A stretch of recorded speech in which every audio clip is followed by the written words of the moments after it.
expects everyone to treat each other with kindness and respect. Any verbal, written, or physical comment related to race, gender, ethnicity, disability, sexual orientation, or religion shall not be tolerated and could subject to violated rejection and may result in penalties being set by the team. Each one of you is requested to take personal responsibility for keeping this competition at a high level of good sportsmanship. On behalf of Voorhees High School and North Hunterdon High School and North Hunterdon Voorhees High School District. Thank you. I mean, and he did it, no questions asked. That's how friendship is. Exactly. Sorry, that's how we say goodbye to each other. Here, hold my balls. Well, ladies and gentlemen, Emily Singley Field for the East End.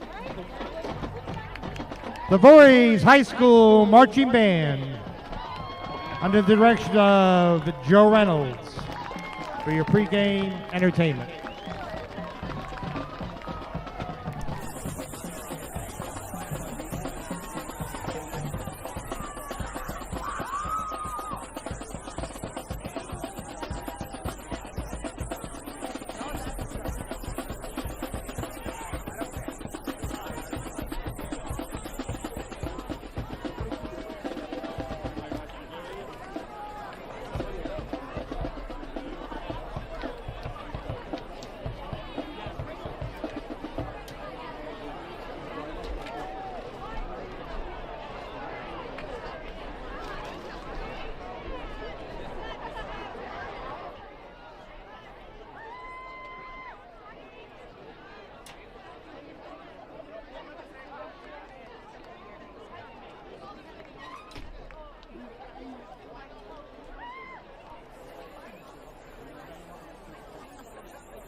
Once again, the Voorhees High School Marching Band.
once again, the Voorhees High School Marching Band.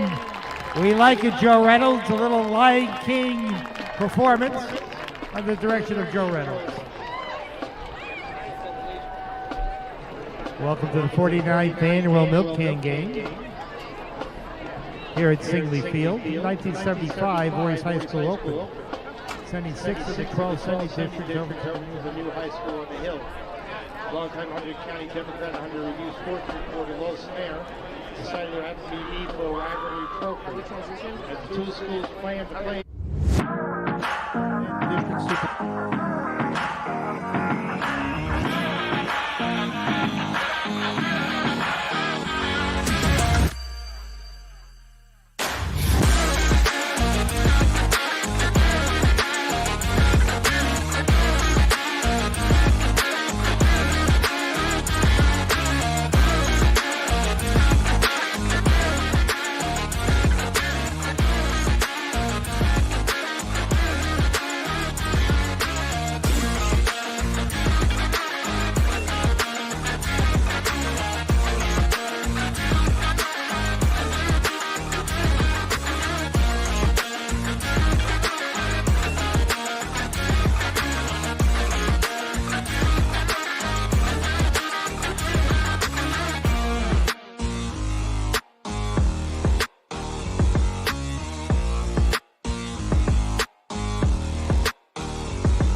Welcome to Singley Field here in Annandale, New Jersey. Game time weather tonight on a chilly Friday night, the final game of the season. Barring any of these two teams make the playoffs, 55 degrees and cloudy. And tonight, Singley Field plays host of the 49th annual Milkcan game. And this Milkcan game has been a long-standing rivalry in the Hunterdon County. The first game was played in 1976, and North Hunterdon won that game 31-8. I mean, it's such a big game. I mean, usually high school football rivalries aren't even named varsity level, but this game is named at the JV and freshman level. For the freshman level, this is called the Milk Bottle game. For the JV level, this is called the Milk Jug game. So that just shows how big of a rivalry this is. And of course, these two teams play for maybe the most famous trophy in the entire state of New Jersey, the Milkcan. North Hunterdon leads the all-time series 34-14-1. The one was a 3-3 tie in the year of 1987. And the Lions looking to bring the can back to North Hunterdon. They previously had a 12-year winning streak, but then they fell to Voorhees last year 35-14. So this is the first time since 2012. Voorhees is defending the Milkcan. This is such a big rivalry. Even big companies like NJ.com has ranked this the 5th fiercest rivalry in New Jersey high school football. My name is Brandon Blaska. I'll be doing play-by-play for you guys tonight, and I'm joined by Matthew Vargo. And Matt, what are we going to see from these two teams tonight? We're going to see a very physical, defensive-minded game. Both of these teams have their moments offensively, but it's defensively where these teams both shine. In terms of the North Huntington side, in their wins, they do a much better job controlling the team's points scored. Against Montgomery, they allowed only 7, against Monroe, 21, and in their most recent win against East Brunswick, a donut, a 35-0 win, their most complete game of the season. And on the Voorhees side, it's much of the same. In the games that they win, they typically do a much better job maintaining the other team's points. However, for this game, both Voorhees and North Hunterdon, they're both kind of coming into this game. It's a tale of two halves, really. Voorhees started off the season 2-1, but they're 1-4 since their lone win coming against North Plainfield. Game they won 47-22. And as for North Hunterdon, they started the year 0-3, but in their last 5, they're 3-2, with their wins coming against Monroe 22-21, Montgomery 41-7, and like I said, East Brunswick 35-0. And you can hear it all throughout the stadium. We've got a packed house. The Voorhees side, they've got a packed student section for them. And as you allude to, this is a very big rivalry game in North Hunterdon, looking to bring the Milkcan back home. Yeah, this is definitely the biggest rivalry in this county, 100%. I see the Voorhees side wearing the white, taking up almost the entire section of the visitor on the field, and the North Hunterdon jungle in black, taking up their entire jungle section. North Hunterdon is about to take the field here at Singley Field, and they're going to definitely hear a loud reaction from the, looks like almost a sellout crowd tonight at Singley Field. Oh yeah, you better believe it. And like you said, they're hungrier than ever before, looking to bring it back. Like you said, they had a 12-year winning streak. Nothing stings even more than dominating a rivalry for so long. And in North Hunterdon's eyes, letting their little brother take away the Milkcan from them. We've seen it with some of the players while we were talking during the pregame, is that there is an added sense of hunger for this group to try to bring it back. Yeah, and one guy from North Hunterdon who definitely has a sense of hunger in him, Antonio Salcelli, wide receiver number 3. Antonio Salcelli is in his first year at North Hunterdon, and guess where he transferred from? Last year, he was a Voorhees Vikings. So this game was going to mean a lot for all these guys, but especially a guy who was a Voorhees transfer, in Antonio Salcelli. Well, you better believe it. He's seen both sides of this rivalry. Antonio Salcelli being North Hunterdon's best receiver. He's got 38 catches on the year, 477 yards, and 4 touchdowns. Against Monroe, he had his lone 100-yard game, 8 receptions, 149 yards, 3 touchdowns. An unbelievable performance at Central Hunterdon. Even though they lost that game, 3 catches, 95 yards. So he's got big playability in him. So if we take a look at these two offensive approaches, both these teams are run-first team. Voorhees is led by their running back, Mateu Tramutola, who is only the 5th Voorhees Viking to have a 1,000-yard rushing season. Also, this kid's only a junior, and there's also one more game left to go, so he has a good chance to add on. And for North Hunterdon, they're also run-first team. They have an RB room this year of Cole O'Connor and Xavier Warner, each juniors. Cole O'Connor is going to be a running back who's going to run like Derrick Henry. He is a very physical power back, and Xavier Warner more so uses his speed in the run game. Oh yeah, as you said, Trey Matula, 1,123 rushing yards on the year, 14 touchdowns on the ground, and he's also a decent receiving threat out of the backfield. He has 12 catches for 162 yards and 2 scores there. So if North Hunterdon's going to win this game, they have to take away Voorhees' attack on the ground. It's going to be difficult, but they're more than up for the task. Another thing this defense has going for them is that they have a knack for forcing turnovers. They forced 12 on the season, 3 fumbles recovered, and 9 interceptions.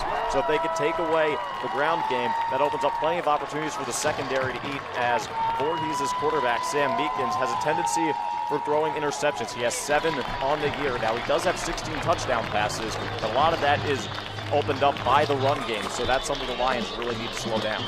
Yeah, and you mentioned Sam Meekins, and these two quarterbacks are very different. North Hunterdon quarterback Nick Ramese, he is very mobile. You're going to see a lot of naked bootlegs, as you see North Hunterdon taking the field here in the 49th annual Milkcan game. So getting back to the quarterbacks, Nick Ramese is a very mobile quarterback. He is not afraid to throw on the run. They have a lot of design plays for Nick Ramese. And Sam Meekins, on the other hand, is not that mobile. He's more of a pocket quarterback, more like a Tom Brady-esque quarterback. Not that mobile. And we're going to see a lot of direct snaps as well to Mateo Chantola for Voorhees tonight as well. Yeah, Ramese, like you said, a perfect dual threat option as the signal caller. 1,028 passing yards, 9 touchdowns, 6 interceptions, but also 372 rushing touchdowns and 3 scores on the ground. As for Meekins, he's kind of a Jekyll and Hyde quarterback. Some games he's hot, other games he's not. However, he is coming into this game more so on the hotter side, as just 2 games ago against Governor Livingston, he had 333 passing yards and 3 passing touchdowns. So he's looking to continue that mojo coming into tonight and looking to bounce back from the loss to Hillside, where they kind of kept him in check. That was more of the Hyde side of things. 117 passing yards, 2 passing touchdowns, and 1 interception. So we'll take a little break in the action as the national anthem, the Star-Spangled Banner of our great country, the United States of America, will be played.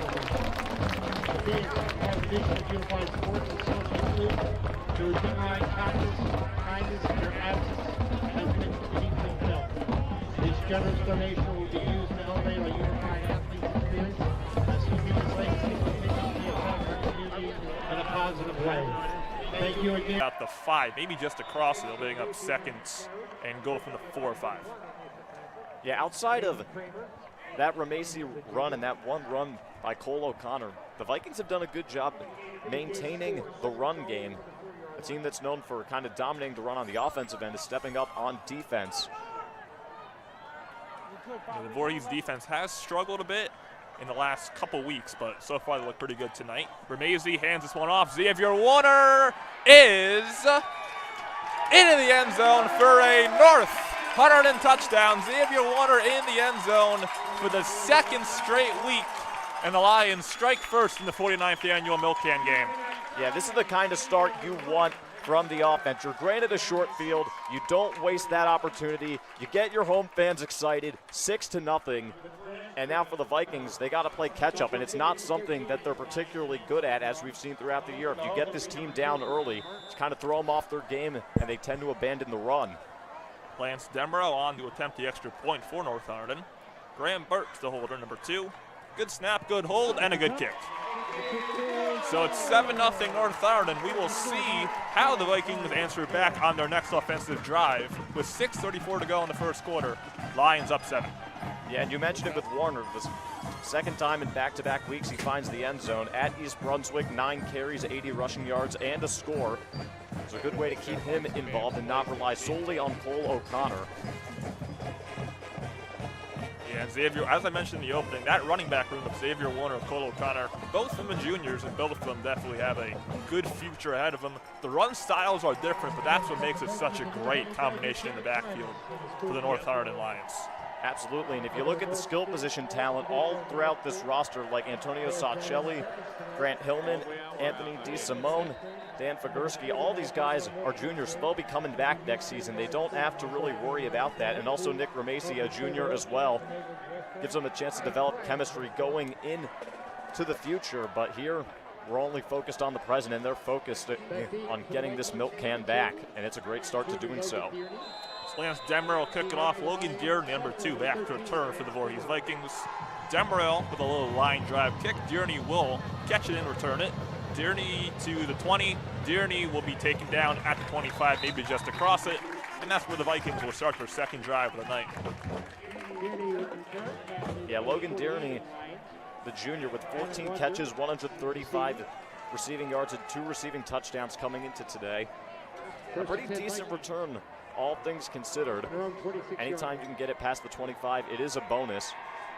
Neither team has a return touchdown on the season, as far as my knowledge. It could have been a nice chance to respond quickly, but now the pressure goes back on the quarterback and the rest of the offensive unit. Yeah, that was a very good return for Dearney. He started off at about on 5, and he got about 20 yards, so very good return. Vikings will be in the shotgun for the first play of the second drive. Mateu Tramutola in the backfield. Meekings fakes handoff, throws a screen to Toby Dorr. Dorr is met immediately. Dan Frigurski has been so good on defensive end of the field this year for the Lions with a tackle for loss right there. Yeah, that's a great tackle by Frigurski. He's one of the leading tacklers on this team. He has 32 coming into tonight, an interception, forced fumble, and a fumble return, or fumble recovery, pardon me. So he does it all on both offense and defense, more so on the defensive end, and showing why there. Halfway through the first quarter, a little low snap and a delayed handoff to Tramutola. And Tramutola will get to the 30 for a gain of about 6, and that'll bring a third and medium. Yeah, you kind of need that to make the third down more manageable. 3rd and 5, perfectly within reason for this offense, as we saw in that first drive. 3rd and 5 from the 32, and we have a whistle here. Maybe a timeout, not sure. Pat Wosnell is going to the sideline. Going to Lions defensive coordinator Chris Miller. And Dearney was on the North Hunterdon sideline, so he's going to go back in. A little bit of confusion there. I don't know what he was thinking, but he has to leave the field.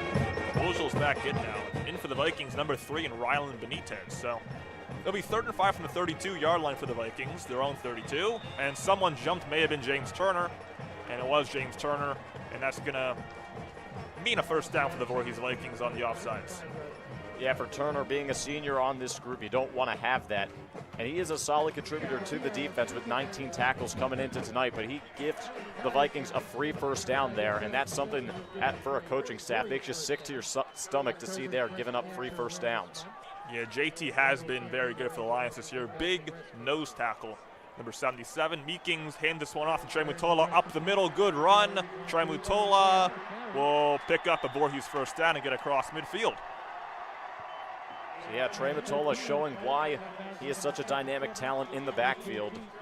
Picking up that first down. We've seen a couple splash plays here, and the last time the Vikings got around this field position, weren't able to capitalize on it, so maybe second time will be the charm. Another handoff to Tramutola. Tramutola across line of scrimmage and across the first down marker. And still going, still on his feet. Gets across the 35-yard line for another Viking first down. We're seeing it here. The Vikings love to play fast. They have a very hurry-up offense, and they're going to hurry back to the line of scrimmage again here. You're talking about me.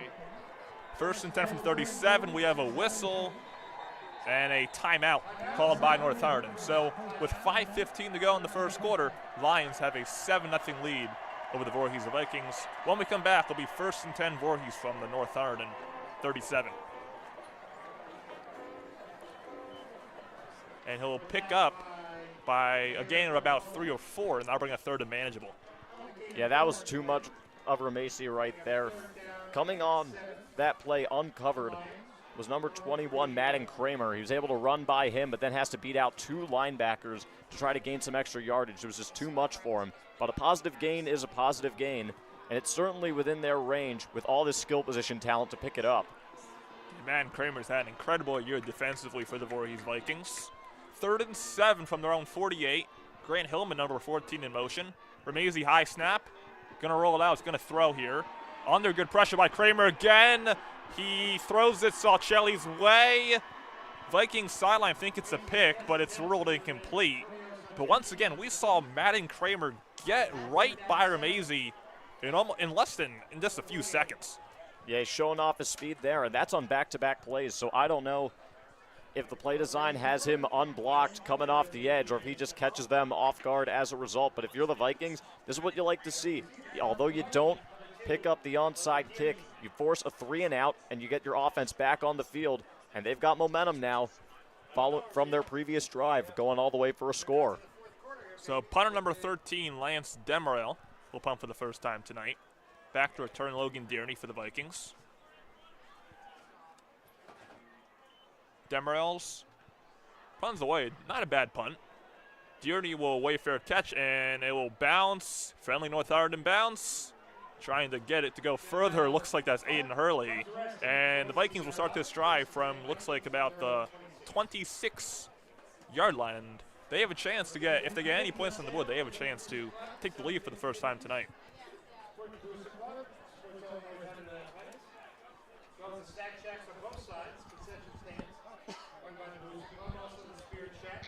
So Sam Meekings leading his offense back out on the field for the third time tonight.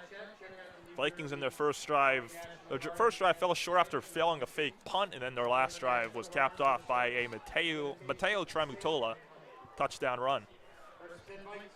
Man in motion, Toby Dorr. Meekings will give it to Dorr on a little end around. Dorr will be brought down. What a tackle right there.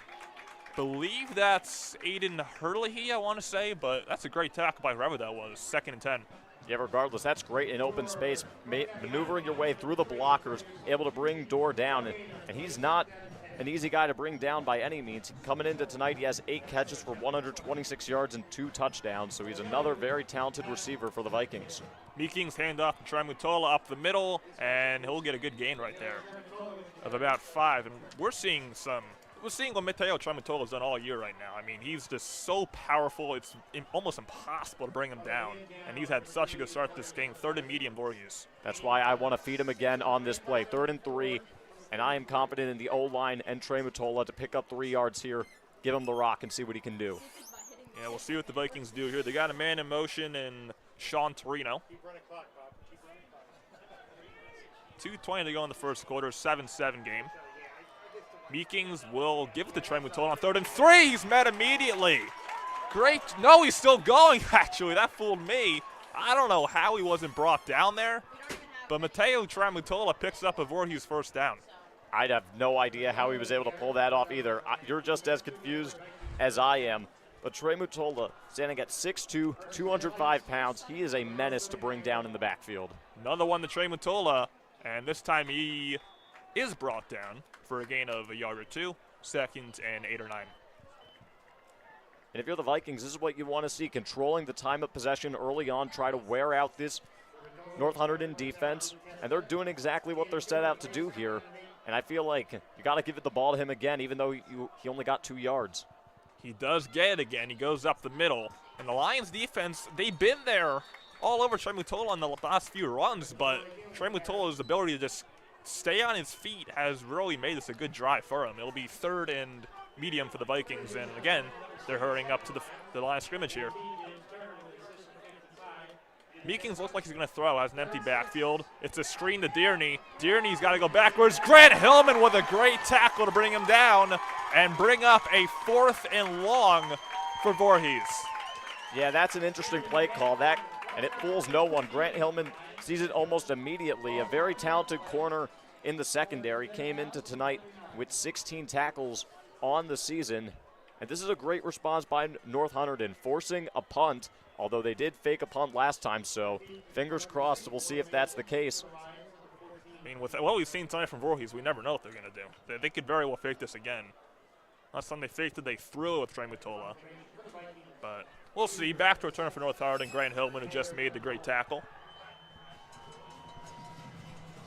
Tramutola will punt, and it's blocked! Dylan Angelis blocked, and the Voorhees Vikings get back on top of it. But more great field position coming up for the North Hunterdon Lions.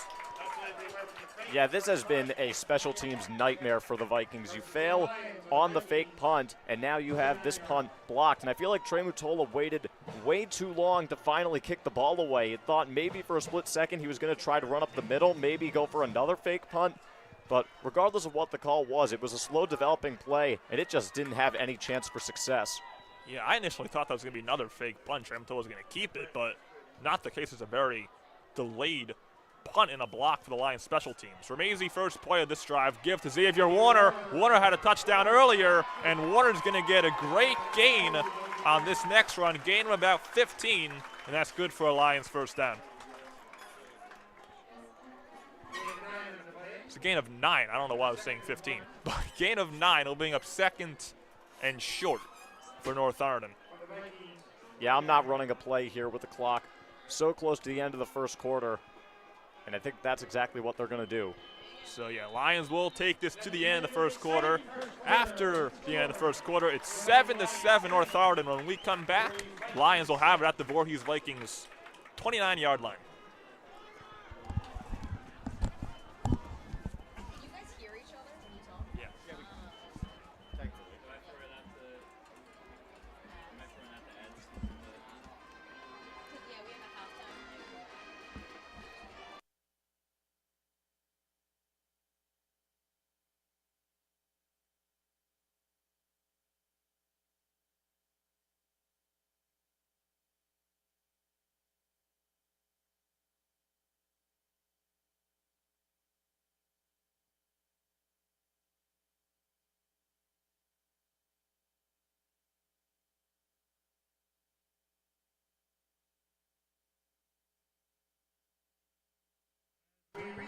Welcome back to Singley Field as the second quarter is underway in the 49th annual Milkcan game. The score is 7-7 between North Hunterdon and Voorhees. And right now, North Hunterdon has a 2nd and 1 at the Viking 29-yard line. So we'll see what they go to. Here's Xavier Warner is going to be in the backfield.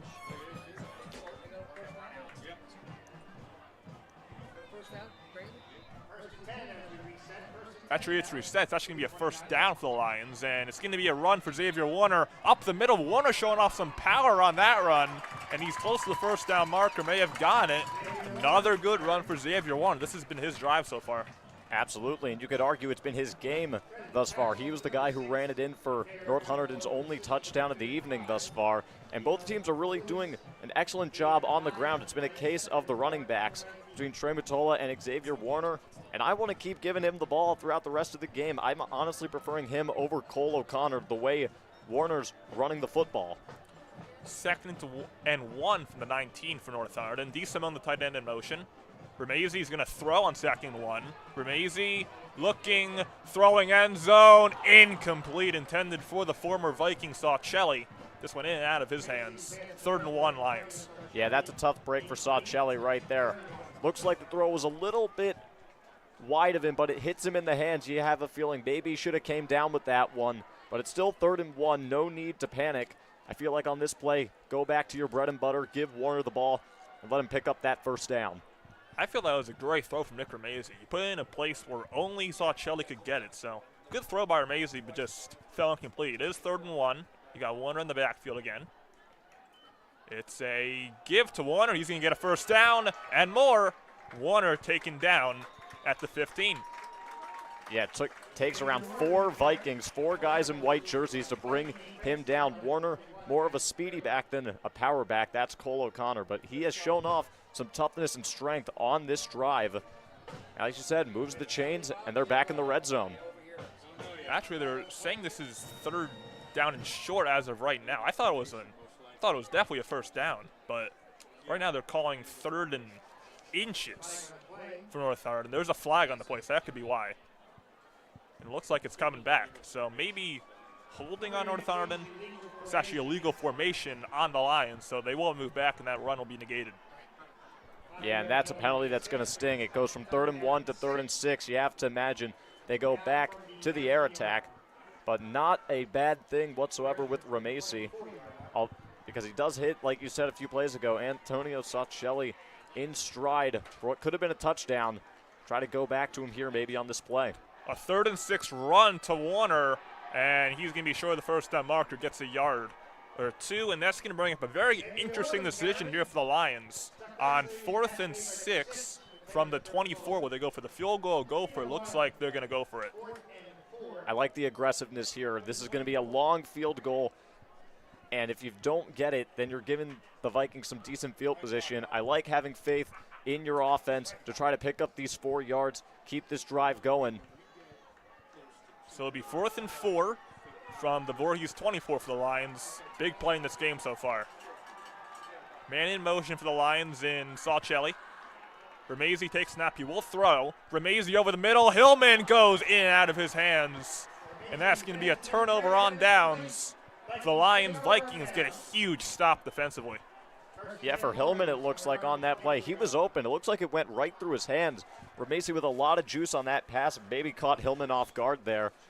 And for the Vikings, it's a good break. Another drive for the Lions with no points. And the Vikings get another chance to see if they can get the lead for the first time tonight. Yeah, last drive for the Vikings, we saw predominantly Matteo Tramutola. I kind of expect more of the same in this drive. They're probably going to feed their big running back number 6 and try and get downfield again. It'll be 1st and 10 from the 24 for Voorhees. Vikings in the shotgun here. Man in motion. Toby Dorr. Meekings handoff Tramutola. And again, that power, he's still going right now. And he's rolled down after a gain of 3. But that looked like it was going nowhere. So great job by Tramutola on that run. Absolutely. It took a sea of bodies to finally bring him down and a whistle. Tramutola, why stop giving him the ball? He's been excellent tonight. Keep feeding him. Play action. Meekings throwing towards Dorr. Good coverage, and it's broken up by Dan Figurski. 3rd down and 6. Yeah, for a brief moment, it looked like, I believe that was Dorr. It looked like he was going to come down with it, but Figurski doing a great job getting a hand on it, swatting it down.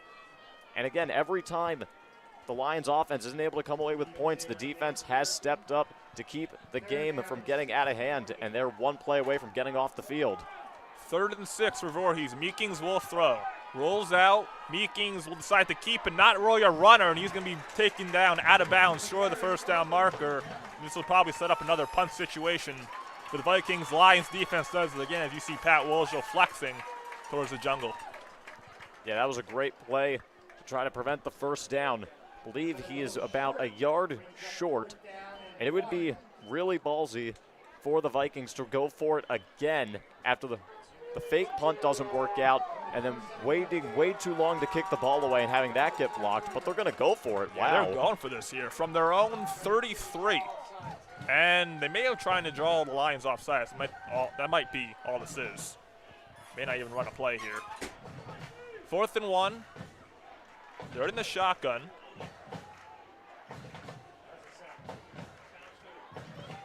Meekings, yeah, I think this is just going to try and draw the Lions off sides. And something happens. Someone jumped. I think it's Voorhees because Lions defensive line's jumping up and down. But let's see what the call is here from the referees. So they're going to huddle up and convene here. Let's see who jumped first. It's a false start on the Vikings. They'll move back 5 yards. So that play, to try and get the Lions offsides, completely backfires, and now that'll set up a definite punt situation for Voorhees. Yeah, even then, I think that punting is the right decision to begin with. I understand trying to get them to jump off sides, but the Lions, they're a very well-coached team, and that's a great job communicating from the sidelines, telling your guys they're trying to fake us out, don't jump, and instead it's the Vikings called for the jump and the false start. Yeah, Lions head coach C.J. Robinson, he's done a great job this year. After taking over last year for a team that lost almost all their players, he went 0-9, but this year Coach Robinson's done a great job, and the Voorhees head coach John Hack in his first year coming from Morris Catholic. Tramutola punts away, and Hillman will let it bounce, and the Lions will start this drive from the 33.5.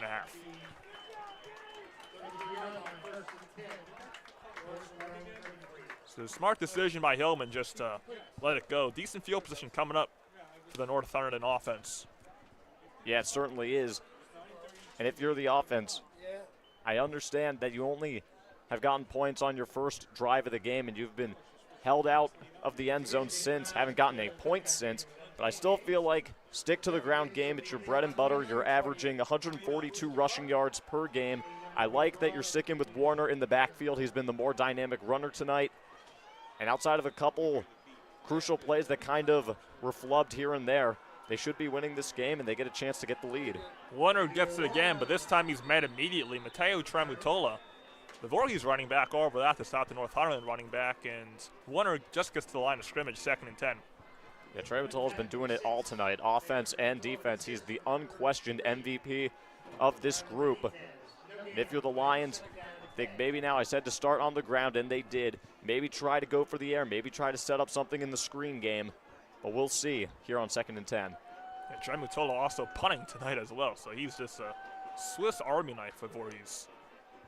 2nd and 10, Ramezi will keep it on a play action. Rolls out. Ramezi looking for someone.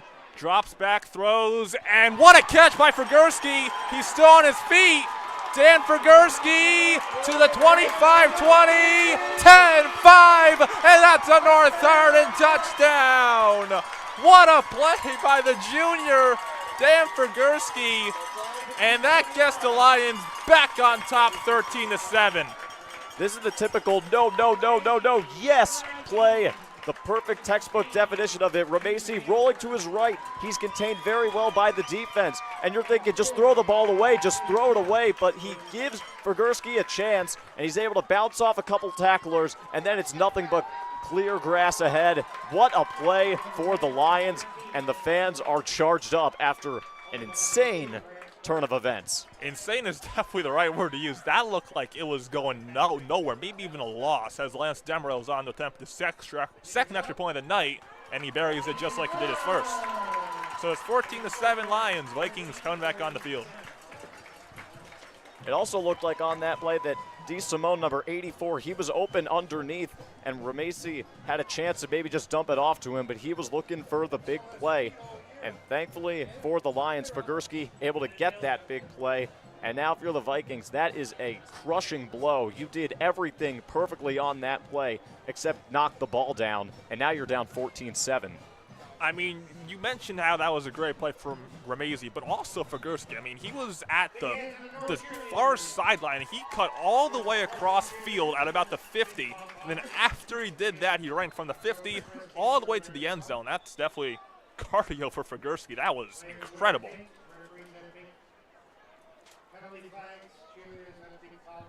So the Lions will kick it off here.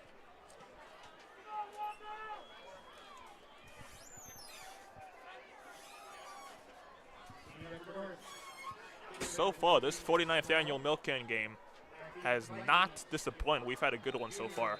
It absolutely has lived up to its billing. All the crazy plays from the fake punt to the blocked punt to the Figurski touchdown to Trey Matola dominating the show. It's been fun. Logan Dearney on the return. Dearney has a hole, and Voorhees is going to have good field position as Dearney's taken down across the 35-yard line. And let's see how the Vikings answer back after the North Hunterdon touchdown drive. Yeah, Dearney, another dynamic talent as a returner and as a wide receiver. And like you said, good field position. They're going to mark him down just shy of the 40-yard line. So if you're the Vikings, still got plenty of time. Don't need to get it all back at once. Just put together a nice, clean drive. Continue to run the football well. Try to punch this back in and tie it up once again. So we thank you guys for watching tonight's broadcast here on the North Hunterdon High School live streaming channel. My name is Brandon Blask. I'm play-by-play, and I am joined by Matthew. Here's a handoff for number 31 for the Vikings, and that is on the carry Anthony Vasiliades. And that'll be a decent gain. He'll bring up second and medium. Yeah, for him, taking the backseat behind Trey Matola. 33 rushing attempts on the year, 182 rushing yards, and a score. So giving Trey Matola a rest after all of the workload he's had these first couple drives. More hurry up, and this is a run. Good run for Vasiliades.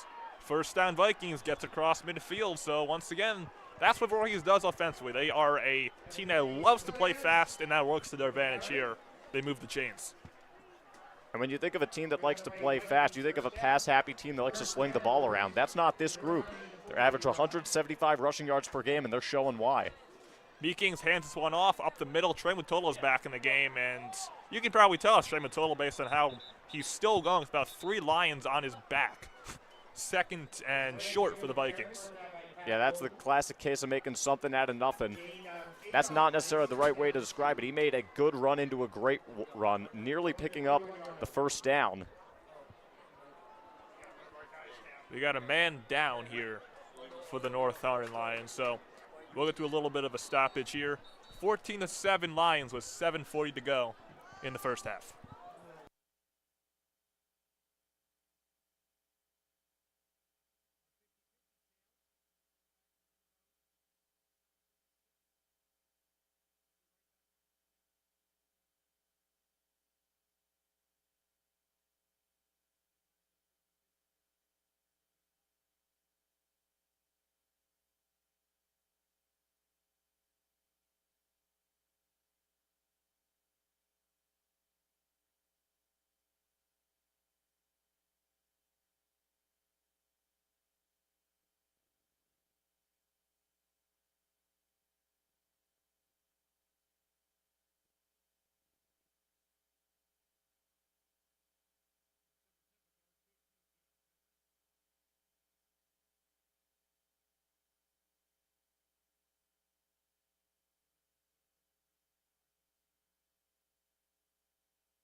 So that was James Turner. Good to see he's walking off on his own power. Big number 77, JT.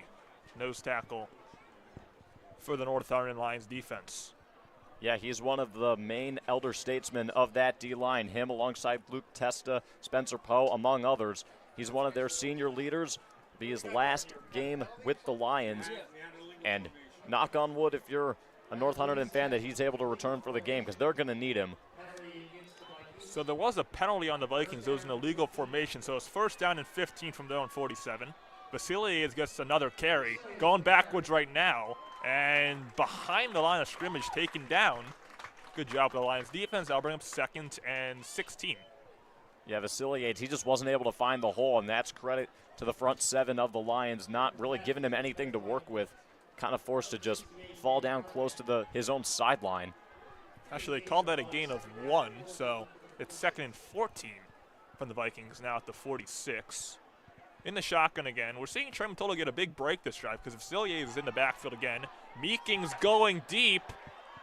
Caught!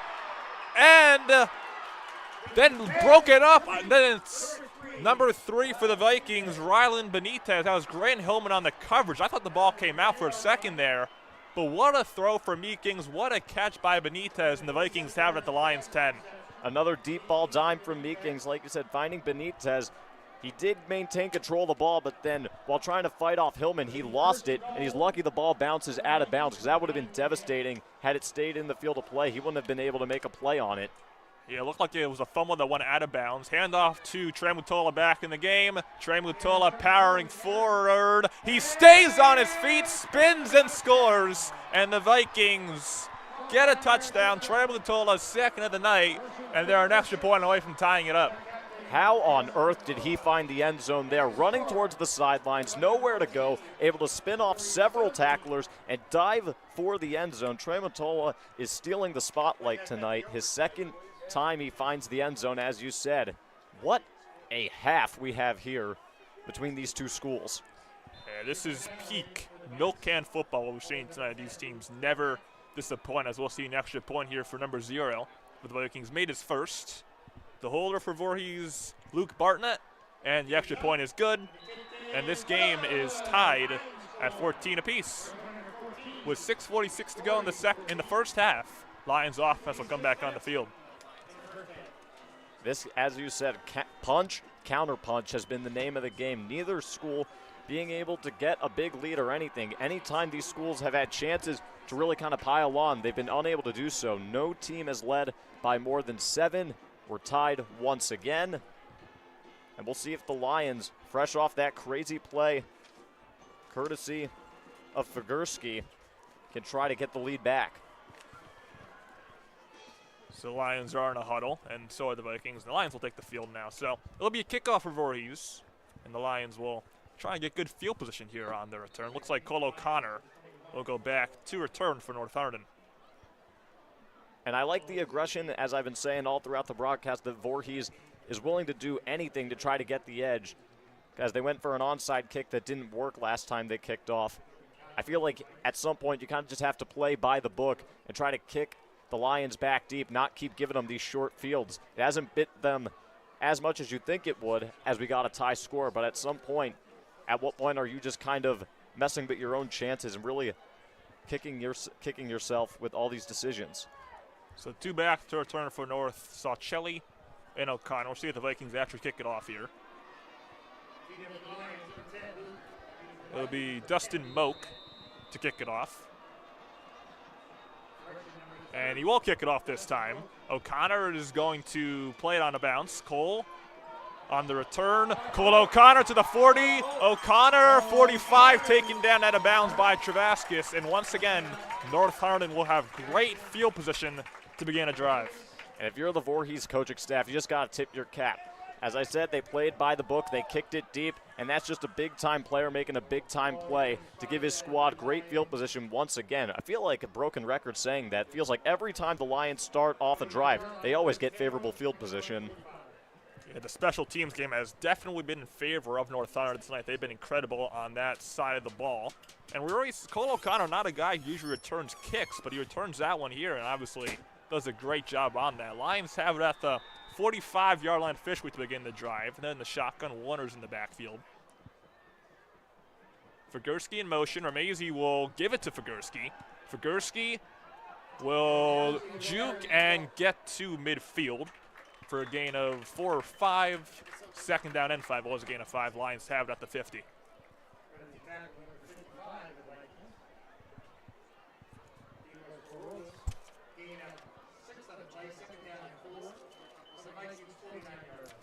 Demos Marulis, number 55, on the tackle for Voorhees, a junior. And it was officially a gain of 6, so it's 2nd and 4. Ramezi will give this one to Xavier Warner. Warner's had a great game so far. Warner looking for something, and he can't find anything. Great job again by the Viking defense. Looks like all over that play was number 3 and Rylan Benitez, and now bring a 3rd and 4. He also got some help from Sean Torino, number 22. He's able to get a decent gain out of it. It's 3rd and 1. Back on that first play, I like getting Figurski the ball back after that dynamic touchdown play. He's able to get a moderate gain to start off the drive on a good pace. And now you got the whole playbook at your disposal, just needing to get 1 yard. 3rd and 1 for the Lions. Asir Bay checks into the game, number 79. Salcelli in motion, and we got a flag. Maybe a false start on North Hunterdon, and it is a false start, so that's going to move him back 5 yards, and that's detrimental for North Hunterdon. That's an illegal procedure. It absolutely is. Push him back from 3rd and 1 to 3rd and 6. Now, depending on if they think this is 4-down territory or not, the run isn't necessarily out of the play here. I don't think this is quite the time to go for it on 4th down with this field position, so I think that you got to go to the air here and try to give one of your wide receivers a chance to make a play. Yeah, we will see what the Lions do here. They do have 4 receivers in the game, so that points to it probably being a throw. Graham Burt, number 2, in motion. Ramezi will throw. On 3rd and 6, Ramezi will keep it. Ramezi's going to pick up a North Hunterdon 1st down as he gets across the 40-yard line. And once again, he's been doing this all year. Nick Ramezi with a great play with his legs. Yeah, he finds a way to buy time, rolls out. The receivers do a nice job running their routes in open space to give Ramezi that huge amount of open room up the middle. For really nobody in the secondary was able to make a play until it was too late. So the Lions have now at the Viking 37. Cole O'Connor's in the game in the backfield for the Lions. With 4:45 to go in the first half, 14-14. Your score in the 49th annual Milkcan game. O'Connor gets it. O'Connor gets a hole, and O'Connor gets the 1st down. For the North Hunterdon Lions, just shy of the 25. What a run for Cole O'Connor.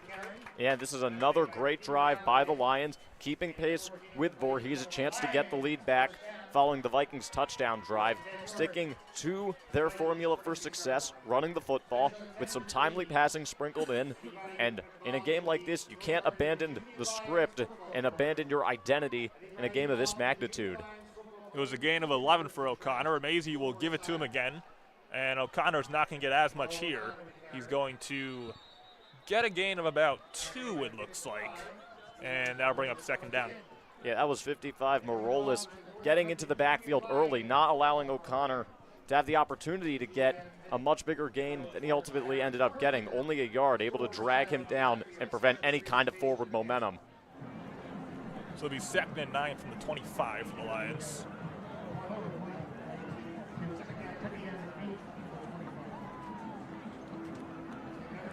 So the Lions will have O'Connor in the backfield again. Warner getting a breather on the sideline. Another gift to Cole O'Connor. O'Connor right up the middle, and that's a Lions 1st down. This has been the drive of Cole O'Connor so far. Yeah, and I like getting him involved. Earlier in the broadcast, I said that Warner was the go-to guy as he was more dynamic, but you don't want to phase out O'Connor entirely, and he's proving why here. Another great run back in the red zone where North Hunterdon, the last time they were here, they got a touchdown out of it. And this is why North Hunterdon has been playing so good as like the death in their RB room. O'Connor again up the middle, powering. O'Connor still on his feet. Short of the end zone, then he goes backwards. I honestly have no idea what he was taken down at, but a great run for Cole O'Connor. This is going to be 2nd down and very short. They're actually going to call it 1st down. Yeah, So a great run for Cole O'Connor. Absolutely it was, and it had a big rugby scrum up near the goal line trying to push him back. But now from the 2-yard line, I think the play call is pretty simple. Get the ball to O'Connor. It's been his drive. Let him punch it in to get the lead back. Use the runs that Cole O'Connor has been so good at this year. Up the middle, powering into the end zone for a North Hunterdon touchdown. They get the lead right back, 20-14 Lions. They do exactly as I say. Get O'Connor in on the action. He pays it off. What a great drive for the junior. They've got the lead back. 2:35 remaining in the first half. Now the pressure's on the defense to see if they can keep this lead going into halftime. And this back and forth game continues. This has been a treat to watch so far. Dumbrell's 2 for 2 and extra points so far tonight, looking to go 3 for 3. Good snap, good hold, good kick. 21-14 North Hunterdon with 2:35 to go in the first half. Vikings coming back on the field. Looked like Delaney had a chance to maybe block that PAT, just a split second late. But good news for the Lions, lead back up to a full touchdown.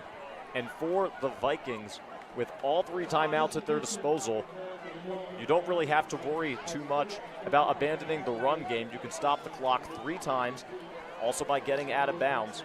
So there's really no need to try to hurry up to keep pace.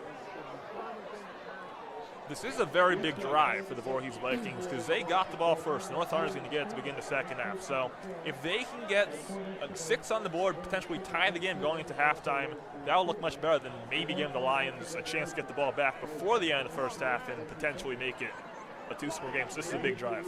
You're absolutely right. If you come away with 0 points, not only are you down 7, potentially if the Lions can get a touchdown right out of the half, then you'll be down 14 in the blink of an eye. What you don't want to do here is go 3 and out, leave too much time for the Lions on the game clock, and they get the ball to end the half and to start the half. So they got to manage the clock wisely on this drive. Tierney will turn it out for Voorhees. Logan Tierney, also a basketball player, brought down by Nevin Swanson, but there's a flag on the play. We'll see what this is.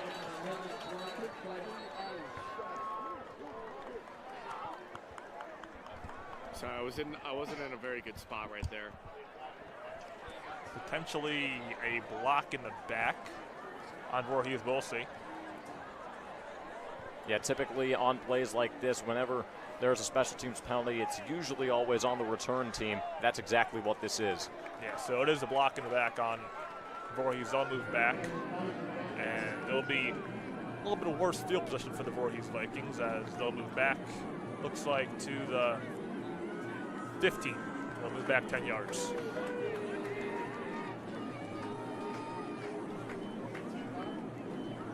Actually, it was a 15. No, they'll be at the 15-yard line. Yeah, on the first play of this drive, I don't want to see a throw. I want to see a run to Trey Matola, see if you can get a big gain out of it. Vikings takes the snap, handoff to Trey Matola. Trey Matola doing what he's been doing all night. Getting close to the first down marker, gain of, I'd say, 12, and that'll bring him second and short. Yeah, it's a good run to start out, and considering you like to go fast to begin with, don't have to worry about burning a timeout. Vikings going fast. Meeking's going to throw. Meeking's under pressure. He is sacked. Looks like that is Aiden Herlihy, the linebacker, who's had such a great year for the North Hunterdon Lions. Yeah, for North Hunterdon, that's a big play. They typically don't get a lot of sacks, only 3 on the year coming into tonight, but that's a big one. Clock's still running, however, so you get a stop right here. You could have both timeouts. 3rd and 5, Meeking's high and incomplete. Looks like it was broken up by Luke Testa, the defensive lineman, and that sets up a punt situation. As we mentioned earlier, Vikings are more than likely going to give North Hunterdon the ball back before the end of the first half, with probably a minute and a half to go and all 3 timeouts. Yeah, I'm the coaching staff for the Vikings. I'm disappointed with how that drive all transpired. It's a 3 and out. You barely ran any time off the clock. The Lions will get favorable field position, and they'll have 2 timeouts in their pocket to work with. On top of getting the second half kickoff, this could be a real tough situation unless the Vikings defense can get a stop. Yeah, Lions actually have 2 timeouts left, not 3, but still a great chance to score here if you're North Hunterdon. Trey Matola is going to punt. Trey Matola gets it away. That's a great punt. Hillman will wait, fair catch, and go back. Bobble it! Did he recover? I think he did. But what an incredible punt from Troy Mutola. That gets to the 35, and that makes the field position for North Hunterdon less than manageable. Yeah, that's the first step into not making the situation a total disaster for the Lions. Still, you got what you're looking for. You have the ball, 65 yards to go for a score, 2 timeouts in your back pocket. Even if you don't get a touchdown, if you can get some points and make it a 2-score game, you did exactly what you set out to do going into the break. So we'll see what the approach is here for North Hunterdon. Once again, 2 timeouts left, so they could run the ball. They got Cole O'Connor in the backfield, and they got 3 receivers. 2 Ramazzi's left. Ramazzi will throw on the first play of the drive, and it's short. Looks like it was a screen intended for Graham Burt, but Ramazzi just missed him. 2nd and 10.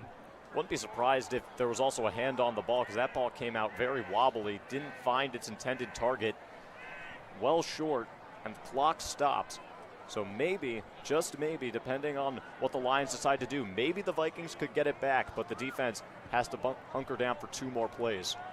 2nd and 10 from the 35. Once again, 3 wide receivers set. Ramazzi's left. He will throw again. Roll out under good pressure by Trey Mutola. Ramazzi throws it away.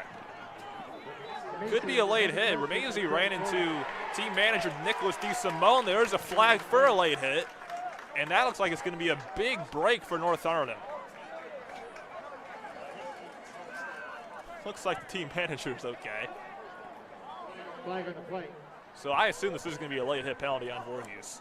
If that is the case, then if you're the Vikings, that is not what you want to see at all. You did what you set out to do. You put Ramazzi in an unfavorable spot to just throw the ball away. Would have been 3rd and 10, 1:27 left in the first half, barely any time gone away, and to give them extra yards and give them new life, not what you want to have there.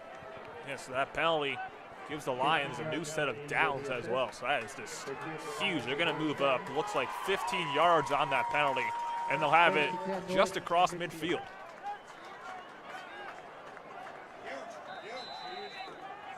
So Lions in the shotgun. Warner is back in the game in the backfield.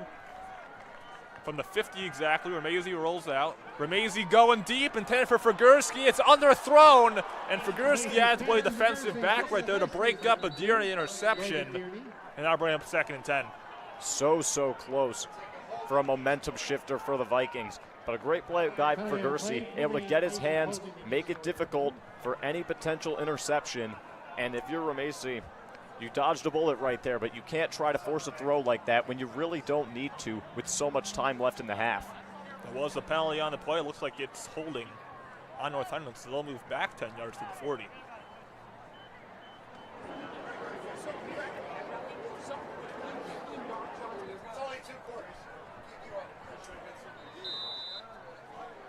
So it'll be 1st and 20 here for the Lions. Warner's in the backfield. Once again, Lions in shotgun.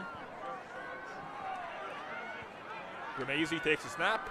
It's a design quarterback run up the middle. Ramazzi has good blocking, and he is brought down across midfield for a gain of 10 or 11. So good job right there on the run for Nick. And it'll be 2nd and about 10. Yeah, I like that play call there because you lose 10 yards on the penalty. You get all of that back plus a yard, making it 2nd and 9, and the clock is still running, which is crucial because you don't want to give the Vikings a chance to possess the ball again. Ramazzi throws over the middle, caught by Antonio Saucelli, the former Voorhees Viking.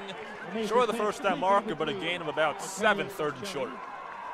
If I were the Lions, I'd consider using a timeout here now under 45 seconds, but we got a penalty flag. Look at this. C.J. Robinson was on the field yelling at the referee about something. So there's a penalty as well. So I assume Robinson got the timeout off. I assume, but we'll see what happens.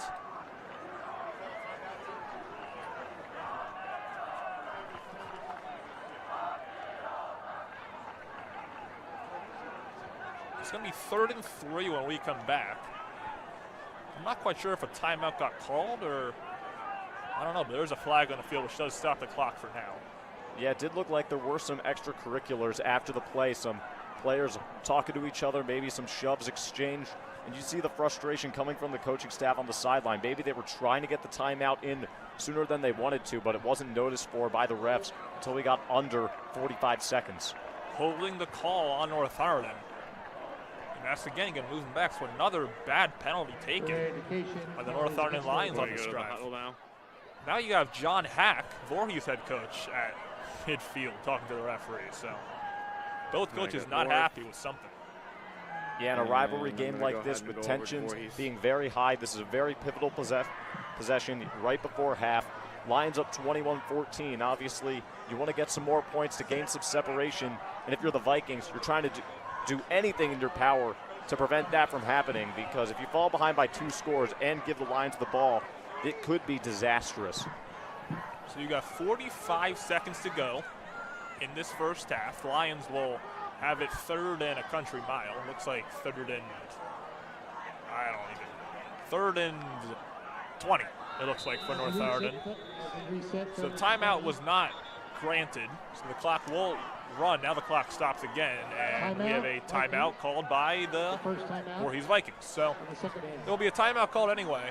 21-14 Lions with 41 seconds to go in the first half. It'll be 3rd and 20 from their own 42. Yeah, I like the decision by the Vikings to burn that timeout, because maybe, just maybe, you can get a chance for some kind of crazy miracle play to happen.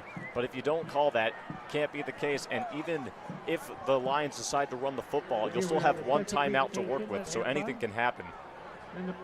Yeah, that timeout is very good, because if the Lions do have to end up punting this, that will give Voorhees time and the ball back, and at least 1 timeout in their pockets. That could give the Vikings a chance to score and potentially tie the game going into halftime. Because once again, North Hunterdon gets it to begin the second half.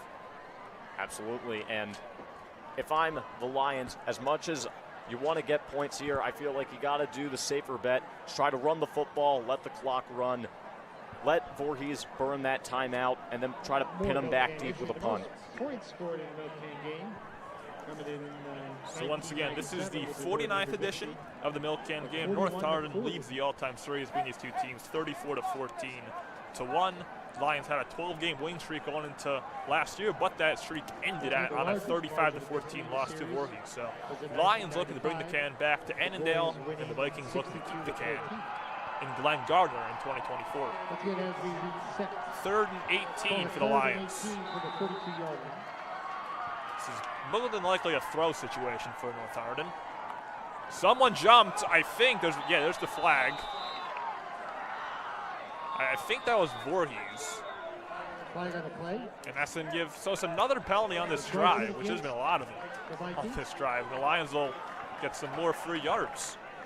Yeah, we're seeing a lot of the color yellow, and it's really been from both sides. From North Hunterdon, we've seen some holding penalties, we've seen extracurriculars, and we've also seen extracurriculars from the Voorhees side. In addition to that timeout, you also had Voorhees with that late hit earlier in this drive, which is why that the Lions still have it, and even the coaching. Yeah, John Hack is almost next to the North Hunterdon huddle, arguing with the referee. This has been a very interesting past 20 seconds of game time. Voorhees calls a timeout, so that's their second of the half. And once again, 21-14 Lions with 44 seconds in the first half to go.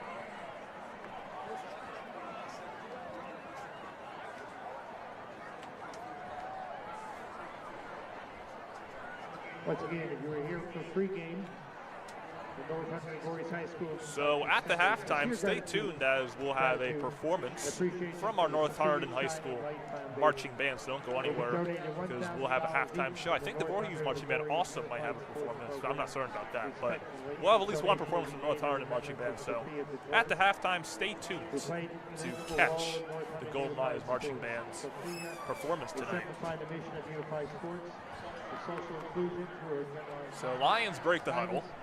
It'll be 3rd and 13 from the 47 when we come back, barring a penalty, which again, there's been a lot of penalties on this drive.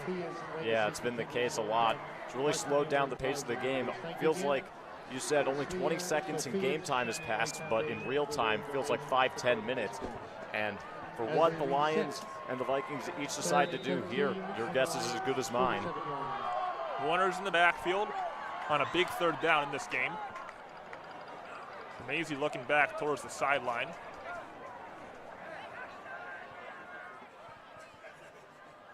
and he takes the snap. Little bobble on the snap, throws a screen to Dan Figurski. Figurski stays on his feet, and Figurski taken down short of the 45-yard line and short of the first down marker. And now we're going to 4th down, and this is this could potentially be 4-down territory for North Hunterdon. It's kind of in no man's land at the 46-yard line, so let's see what they do. Yeah, it's going to be interesting. I would punt it away, but with the Vikings showing no interest in using that final timeout, I guess they're content actually to just let it go into halftime with the 7-point lead. Yeah, they are going to take us to halftime and be content with a 21-14 deficit. Now we have a stoppage, and the Vikings call a timeout with 8 seconds left. So they will call a timeout, and it will not be the end of the first half.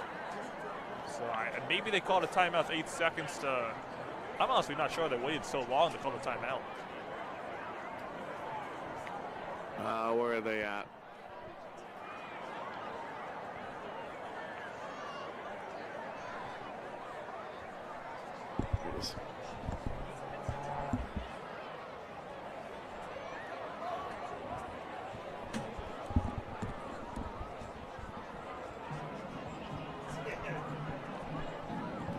Our North Hunterdon marching band, shot, as you can see on the stream, warming up just behind the end zone facing towards Route 31. Once again, we'll see the North Hunterdon marching band at the halftime, so don't go anywhere.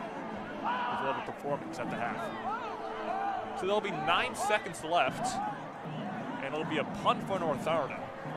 Voorhees does not have a timeout, so I think they're putting it all on the line with a good punt. Yeah, I feel like that was the game plan, but it's a game plan I don't really understand. You could have used that timeout much earlier than you did. Give yourself maybe 30 seconds. Yes, you would have had no timeout, but it's better than what you have going here. Kyle Chubb's on the punt, and that's going to take a very friendly North Hunterdon roll. They're not going to pick it up until the clock hits 0 and signals the end of the first half. Your score at the end of the first half, North Hunterdon 21, Voorhees 14. We have a dandy here in the 49th annual Milkcan game.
What? Here, I'm coming up. Here you go. All right.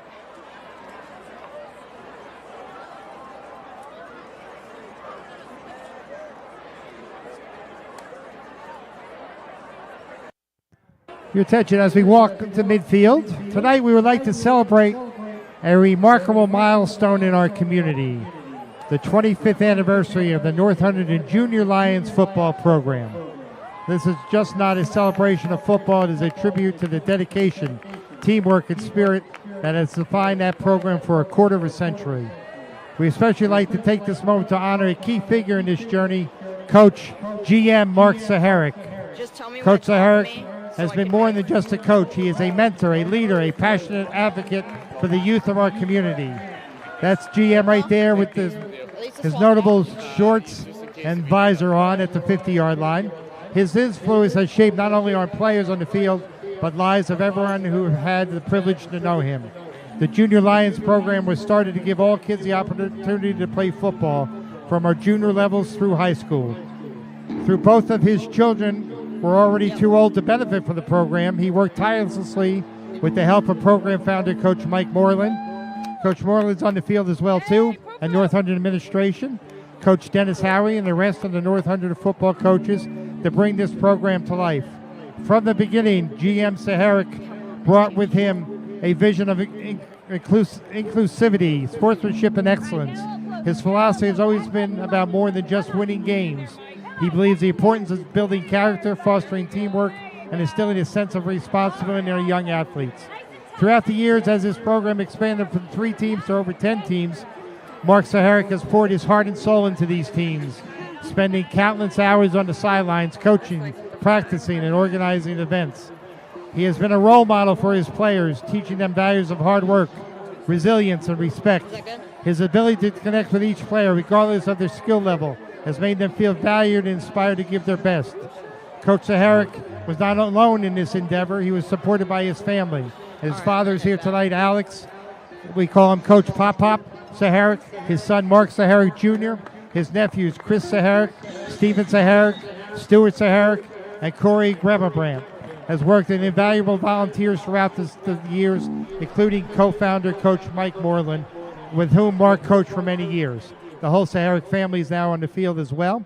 And then North Hunterdon varsity football coach Dennis Howie was always involved in helping his vast knowledge and experience with the Junior Lions coaches, Scott Patakis, Bob Barnett, Mark McCannis, and many more. We certainly cannot forget the wonderful moms that helped out with this program throughout the year, helping with the snack shack, scheduling all the little details that made this experience such memorable for the kids, especially GM's wife, Margie, who's been with his side ever since day one and has done everything from the type of handwritten registrations in the early years to foldings, thousands of t-shirts, completing millions of packages of paperwork, working in the snack shack, and almost never missing a game, even though it wasn't her own kids that played. As we reflect over these past 25 years, it's essential to recognize GM Saharic's impact is felt not only in the victories we celebrated, but the lives he has changed. Many former players have gone on to excel in various fields, carrying the lessons they learned. The Junior Lions program has taught them that success is not just about personal achievement, but about lifting others along the way. As evidence of the impact this program has had on its players, many come back to volunteer who are still in high school, and some even return to coach their own kids, and now proudly wear the green and gold. Coach Saharic, today we honor you, not just for your achievements as a coach, but your unwavering dedication to our youth and our community. Your leadership has set a standard that will continue to inspire future generations of Lions. As a token of our appreciation, we'd like to present these plaques to Coach GM Mark Saharic, Coach Mike Moreland, Coach Dennis Howie, and a loss to all of us, our great Lions man, Bob Barnett, who we lost this year to a tragic heart attack. Bob was a great varsity quarterback and helped the championship team of 1975. Let us all give a round of applause to GM Coach Saharic, Coach Moreland, Coach Howie, Coach Barnett, whose family's on the side, for dedication and progress throughout the years. It is my honor to know the family and love them with all, and they throw a great 4th of July party. Congratulations, Mark. Well deserved.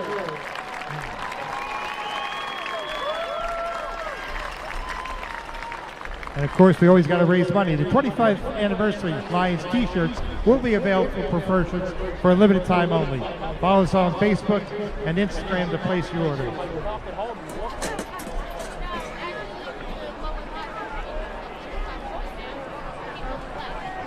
Once again, the Lions Junior football program, 25 years of success.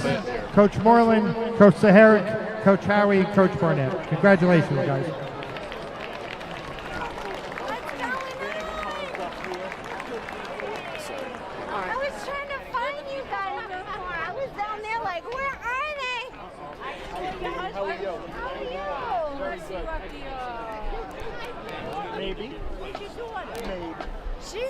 No, my daughter's home. She didn't want to mess with the cold.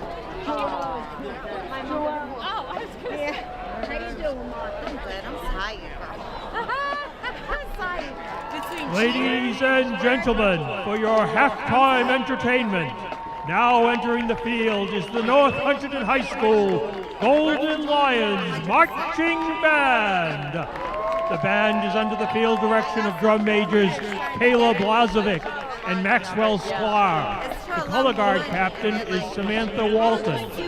Featured soloists are Kayla Blazovic, Ryder Roberts, and Anna Bennington.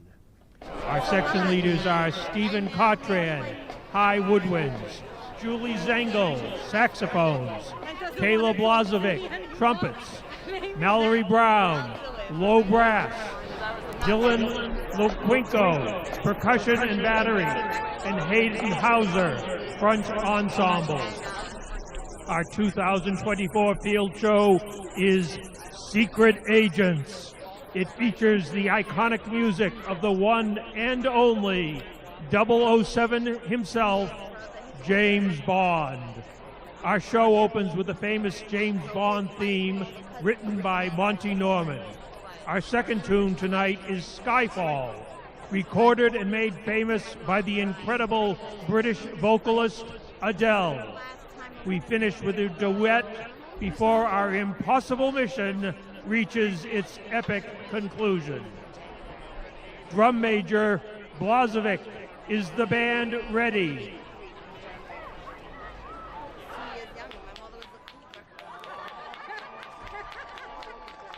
Now sit back and enjoy Secret Agents. She lost one so far. Out of all of them, she lost one. You know? It was nice. Then they got back and they got coaches. They got back. They told me like shit, like Uncle Will Karate. I'm like, man, I gotta wait.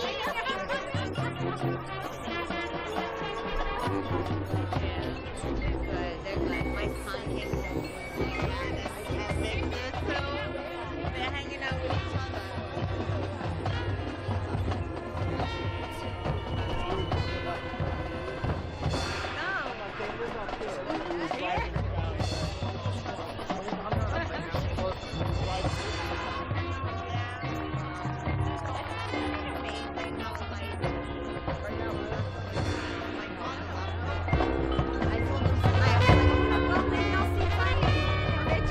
She's like, oh, call me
How about another big hand for our North Hunterdon Golden Lions Marching Band?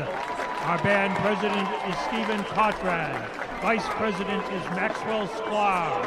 Secretary is Becky Sang. Treasurers are Julie Zengel and Neptune Mahoney. Librarians are Mallory Brown, Jonathan Carvolo, and Mia Hank. Equipment manager is Hayden Hauser. The director of the Golden Lions is Charlie Hoffman. Visual coordinator is Casey Carroll. Color guard instructor is Lily Love. Percussion instructor is Chris Schaefer. Fundamentals and leadership director is Josh Owen. Music and equipment supervisor is Joe Kamerick. The band made several special appearances this season, including the NJMEA Marching Band Festival at Wayne Hills High School. On October 14th.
Welcome back to Singley Field here in Annandale, New Jersey, where the second half is just about underway in the 49th annual Milkcan game.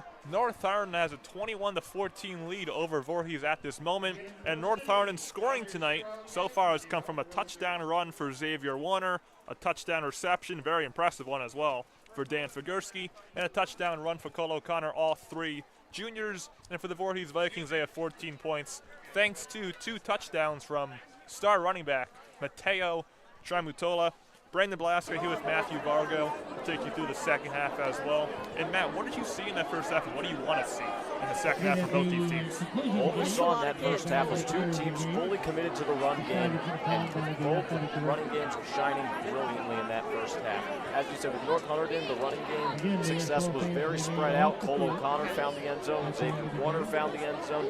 Nick Ramesses had some excellent plays as a runner and as showing off his mobility in the passing game. And meanwhile, for Voorhees in the running game, it's been a one-man wrecking crew of Mateo Tramutola. He's been excellent with 2 impressive touchdown runs. But ultimately, what I'd like to see here in the second half is both teams continuing to stick by the script that's brought them success. On the Voorhees side, if there's anything I'd like to see differently, it'd be, I guess, more tamed aggression, especially on the special teams, as we saw a lot of chances taken there with the fake punt, the blocked punt, and the onside kick following their first touchdown. So I feel like it's good to stay aggressive. Got to dial it back a little bit because you're starting on an uphill battle with North Hunterdon starting off with the ball in the second half. Yeah, as you said, North Hunterdon will have the ball in the second half as you see a packed jungle here at Singley Field. And it's packed to the brim. Still going to be packed for the second half, and on the other side of the field, the Voorhees Viking student section also packed to the brim, taking up almost a full section on the visitor end of the field. But as you said, Voorhees has been very, I guess the word is, you can say, ballsy. They've faked a punt. They've done a lot of risky things, and as of right now, it has not worked out because they find themselves trying 14-21 with the second half coming up. Yeah, I feel like if they're going to try to bring this one back, obviously you got to start it off with a stop on defense, because the way this game is trending, if North Hunterdon can get a touchdown right out of the break, go up 14, although you don't really want to abandon the run game, you have to put more pressure on the Sam Meekins to try to throw you back into it. And he's made some good throws here tonight, but when this team is in a pure passing situation, that's when they've really struggled. Meanwhile, on the North Hunterdon side, you got to get some points. Even if you don't get a touchdown, a field goal will get the job done in order to get some separation, as neither side has led by more than 1 score in this game. Yeah, this has been a very back and forth game all night long. We said a bunch of times tonight, this 49th annual Milkcan game has definitely not disappointed, and we should be So in what for line a should I not cross here? The yellow? of an ending tonight. Once again, in this Milkcan series, North Hunterdon has a 34-14-1 series lead. They lost last year, so North Hunterdon looking to return the can to Annandale, New Jersey, and the Voorhees Vikings looking to keep the Milkcan in Glen Gardner. The Milkcan, one of the most coveted trophies in the state of New Jersey. So Voorhees will kick it off to begin the second half, and North Hunterdon will receive. It will be Cole O'Connor and Antonio Soncelli to return it, and Dustin Milk will kick it off for the Vikings. North Hunterdon special teams have been very good tonight. They consistently gave Nick Ramese and the entire Lions offense great field position all night. So still waiting here. Referees convening with like 4 North Hunterdon players on the sideline. Now it looks like they're about to be ready.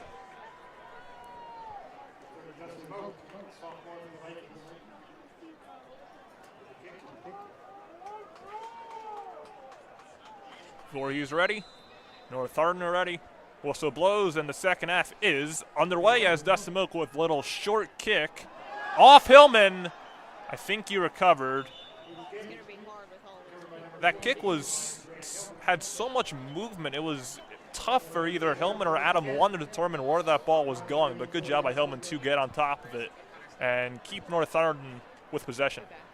That was a really interesting kickoff right there. I don't know if he was trying to go on sides and maybe just put too much juice on it, but he got the kind of spin on the ball you need for a really kind of freaky bounce. And North Hunterdon able to fall on top of it, but man, that could have been a huge game changer for the Vikings had they were able to recover.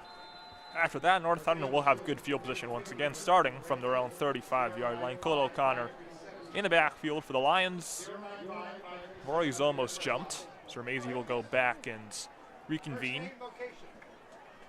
1st and 10 from the 35. First play from scrimmage of the second half will be a handoff to Cole O'Connor. O'Connor up the middle, powering forward. That's what Cole O'Connor does. He gets close to the first down marker, may have even gotten it. And nice start to the second half for the Lions run game. Yeah, picking up right where they left off. Cole O'Connor with the most recent Lions touchdown. Give the ball to him on the first play, and it looked like that game was maybe going for around 3 yards. He just powers guys with him to the first down marker, a gain of 10, an excellent start. The similarities in the run styles of Cole O'Connor and Matteo Tramutola are just incredible how similar they are. O'Connor gets it again.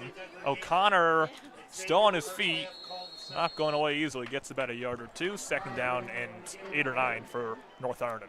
Yeah, not so much luck on the second time. Still a positive gain overall, and I like that you're continuing to try to punch him in the mouth with the run game. We'll see if they decide to go for a pass here on 2nd and 7, as Ramsey has thrown some good balls tonight and has also made some great plays with his legs. So let's try to see what he can do with the ball in his hands if they decide to give it to him. Figurski in motion. It's a give to Figurski. Figurski has room. Figurski is going to pick up the first down, and Dan Figurski's big night continues as he picks up another Lions first down. Yeah, I really like the play calling here, keeping Voorhees on their toes. We've seen that play a couple times with Figurski in motion. Most of the time he gets it, and that time a great gain, moves the chains. You're now in Vikings territory, and if you're the Vikings, it's bend but don't break time. You got to find a way to somehow get the Lions going in the other direction. Figurski had that incredible touchdown catch earlier on tonight. Ramsey keeps on in the Zion quarterback run. Ramsey has room. Ramsey towards the sideline. Ramsey showing off his speed and his power. Taken down across the 10-yard line. Nick Ramsey with his legs again. That was the run of the drive right there. Excellent read by Ramsey. He's able to out-hustle the first guy to the corner, and is able to lower his shoulder, showing off some physicality to pick up some extra yardage. They're now inside the 10-yard line, and a perfect opportunity to go up by 2 touchdowns and really make the Vikings sweat this one out. It'll be 1st and goal from the 8 for North Hunterdon. Ramsey gives it Xavier Warner. Warner is into the end zone for a North Hunterdon touchdown. That's Warner's 2nd of the night, and North Hunterdon goes up 2 scores. What a drive by the Lions. Playing smash-mouth football, sticking to the ground game. I don't believe they threw a single pass that entire drive. They kept it, for the most part, on the ground and paid it off with a touchdown, and it took less than 2 minutes for them to find the end zone, so it was a very quick start as well. Xavier Warner with his 3rd touchdown in the last 2 weeks, so he's on some sort of hot streak right now. Lance Demerel 3 for 3 on extra points tonight. And now he's 4 for 4. So it's 28-14. North Hunterdon on top of Voorhees. Vikings offense will come back on the field for their first drive of the second half, looking to answer back. And I don't think I'm being premature in saying that this is most definitely the most important drive for Voorhees the entire game. Obviously, there's still a lot of time left in the second half, but if you can't come away with any points, and I'd even argue that you need a touchdown on this drive, with just a field goal, you're still down 2 scores. So that doesn't really help you a whole lot. You got to find a way to match the Lions with a touchdown of your own, get it back to a 1-score game, and just try to keep pace. It's an uphill battle from here on out. Yeah, I completely agree. Lions offense has really marched downfield consistently tonight, so Voorhees does need a touchdown to just get back in the game, because if this game keeps going as it says we're going, North Hunterdon is going to probably score on their next drive too, because that's how good their offense has been tonight.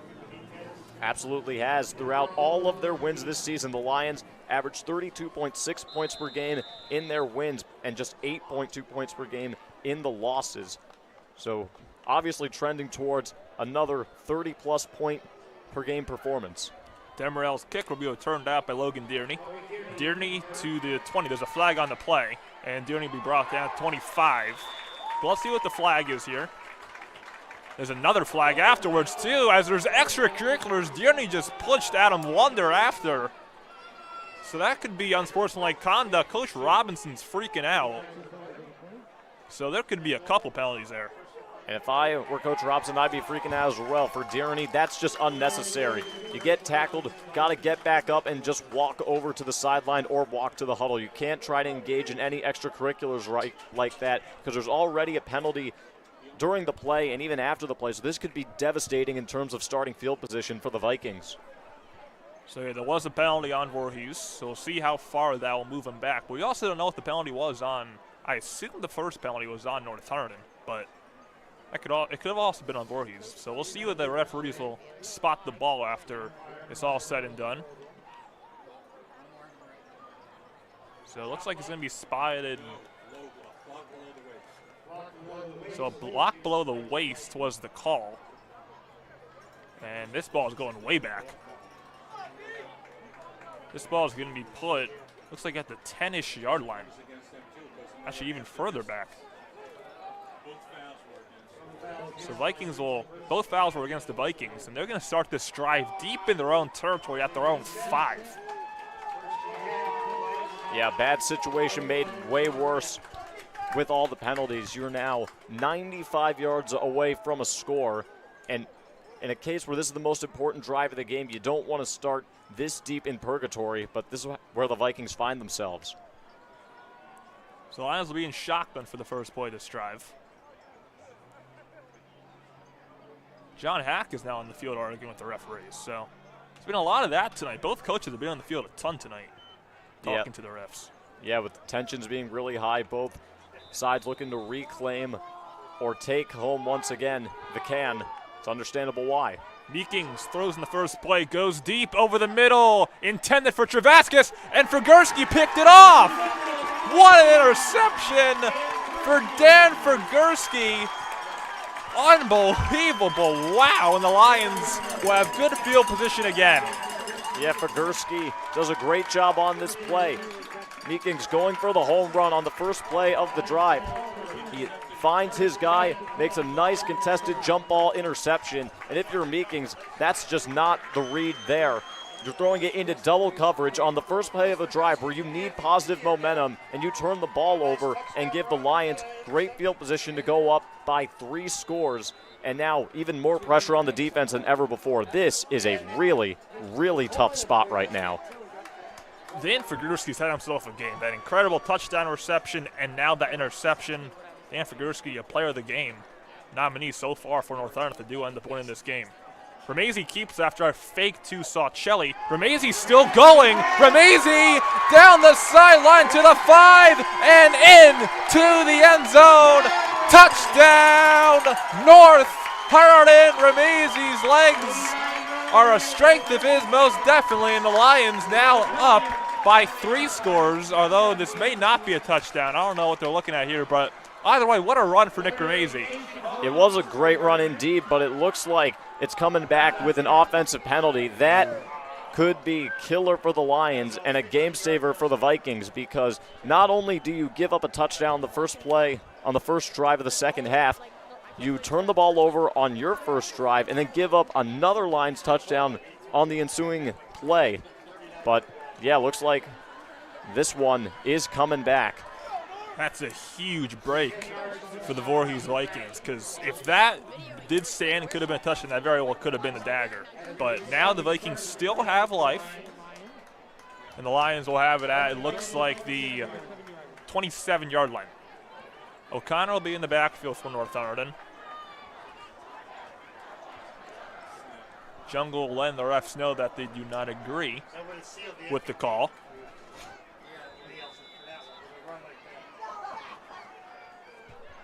First and 10 from the 27. Ramezi gives it to Cole O'Connor. O'Connor up the middle, powering. Cole O'Connor doing what he does, taking down just shy of the 15. That's a good run for Cole right there.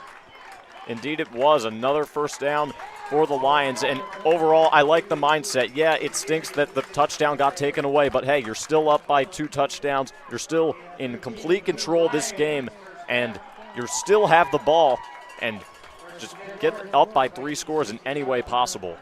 Gain of 13 officially for O'Connor. Hurry, everyone, this North Hunterdon run game's had a great game tonight. O'Connor gets it again. O'Connor has taken down inside the 5 to about the 3, and North Hunterdon can sniff the end zone. Yeah, absolutely. For the Vikings defense, they just look like that they are running on fumes at this point. Even though it's the early third quarter, this punishing run game of the Lions has really been a challenge for them, and now just 3 yards away from going up by 3 scores. Lions have them right where they want them. Back-to-back games at 13. O'Connor gets it again. He needs 3, and I don't think he got 3. Still waiting for a signal, but I think it was short.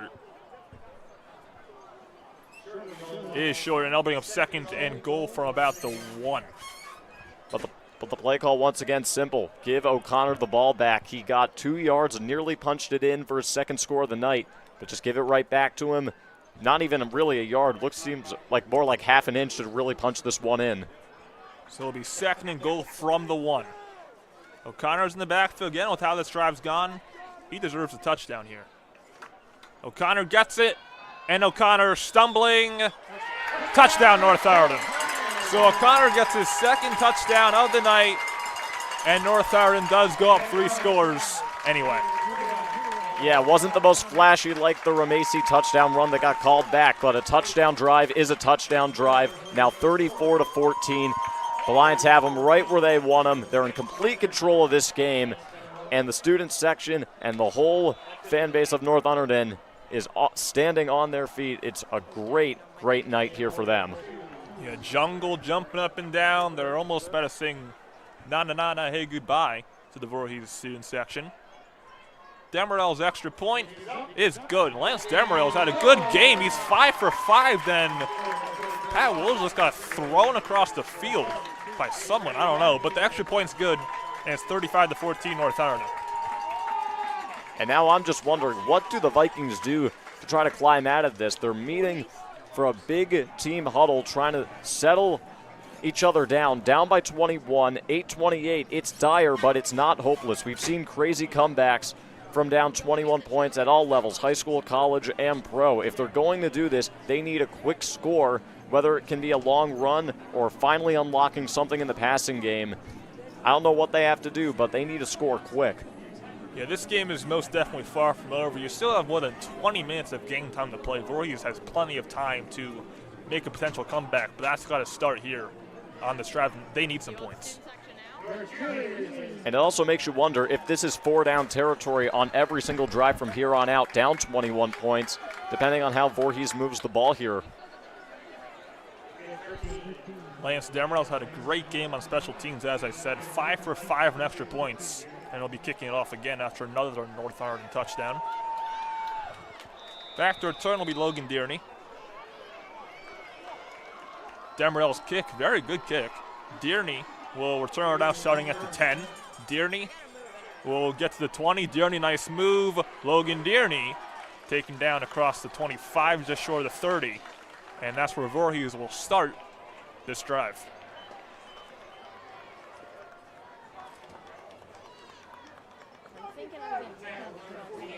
Adam Wonder makes the tackle right there. And that's going to feel good for Wonder, because especially after what Dearney did after a play in the previous Viking drive, he then brings down Dearney for a little bit of revenge.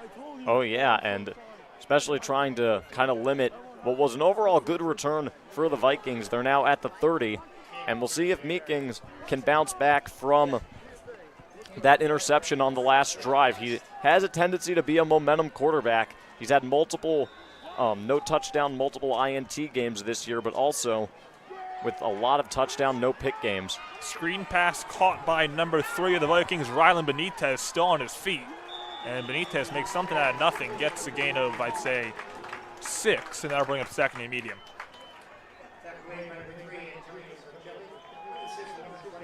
So a 3-on-3 tackle right there. Salcelli, number 3, takes down Benitez, number 3. Once again, Antonio Salcelli was a Viking last year. He played on the other side this last year in this Milkcan game. Meekings play action. Meekings under pressure, and He's brought down short of the first down marker. It's very close, but I think it was just short. Let's see what the spot is here. Spencer Poe makes the tackle, a senior. Yeah, Spencer Poe, another member of that formidable North Huntingdon front four, coming into tonight with 23 tackles, including a tackle for loss. But they are going to give him the first downs. Looks like Meekings, his last ditch fall forward was enough forward momentum to pick it up. Meekings will give this one to Trimutola, and Trimutola doesn't have much, but with his power, it's almost impossible to bring this guy down. Good gain for Trimutola, gain of 5, I'd say, and I'll bring up second and medium again. Yeah, you got to keep Trimutola involved in the game plan. Even though you're down 21, he is your best player. If there's any prayer of a comeback, you have to still run your offense through him despite the big score gap.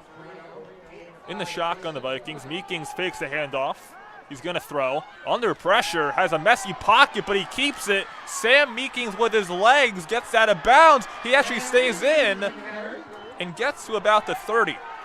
I mentioned this before, but Sam Meekings not a quarterback who's that mobile, as we got a Lion down right now.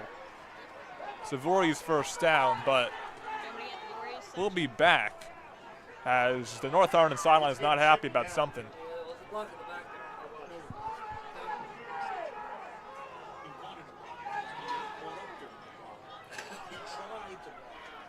So we'll see who's getting tendered to right now on the sideline. And also, I think Lions fans wanted a block in the back on the Meekings run right there. That's right here, right? Yeah, there's a lot of angry Lions on that sideline. Like you said, C.J. Robinson, the head coach, out there trying to plead his case to the officials. It did look like a late block in the back, and that's why we got a Lions shaken up on the near side of the field. But how about that run by Meekings? Not typically known as a running quarterback, more of a pocket passer, able to escape the sack, find the seam, and keep the drive going. It would have been a 3rd and forever if he was brought down, but instead it's a 1st and 10. The man down for North Arden was number 6 in Pat Wosley, but it was good to see Wosley. He walked off on his own power and gets back to the sideline, so that's good to see. Yeah, Wosley is really the linchpin of this defense. He came into tonight with 43 tackles and also has 2 interceptions on the season, so we'll see if he's able to return. It'd be a big boost for the defense as they look to hold on to the lead. So the Vikings will have it at the Lions 32. It'll be 1st and 10 after the great run for Sam Meekings. That carry was Meekings' longest run of the season by far.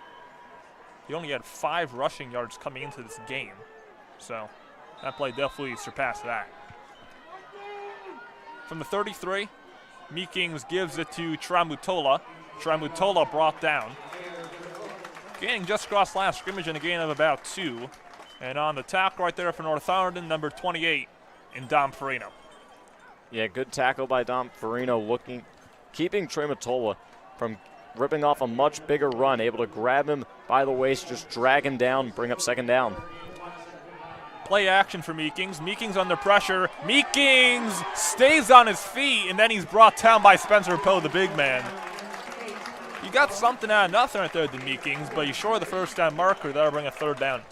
Yeah, never knew that Meekings had this as a part of his game. Like you said, he's not really much of a runner, only 5 rushing yards coming into tonight, and those are 2 crucial runs to get positive yardage for his team. It's still 3rd down, and a very pivotal one at that. This is clearly 4-down territory. Defense strength's coming down. Meekings throws a screen pass. Benitez, man, immediately, and he fumbled the ball. Picked up by North Hunterdon. O'Connor with a great block. 1 man to beat. Touchdown, Lions. That's Dom Farino with a fumble recovery touchdown, and it is all North Hunterdon in the 49th annual Milkcan game. What a turn of events. A promising Vikings drive just completely destroyed by 1 play. Benitez took an absolute shot on that screen. It was read well, and then Farino in the right place at the right time to pick up the fumble, return it the other way. Voorhees' sideline was upset. They wanted an incomplete pass, but it looked like he had possession and then straight up lost the ball. Where did all of this come from? That's 20 points already in the third quarter for the Lions, and maybe 21 awaiting the PAT. The North Hunterdon sideline, everybody on it's hyped up, jumping up and down. They can sense the can coming back to Annandale in the next 20-ish minutes. Darren Morell's 5 for 5 in extra points, and now he's 6 for 6. 42-14, Lions on top of the Vikings.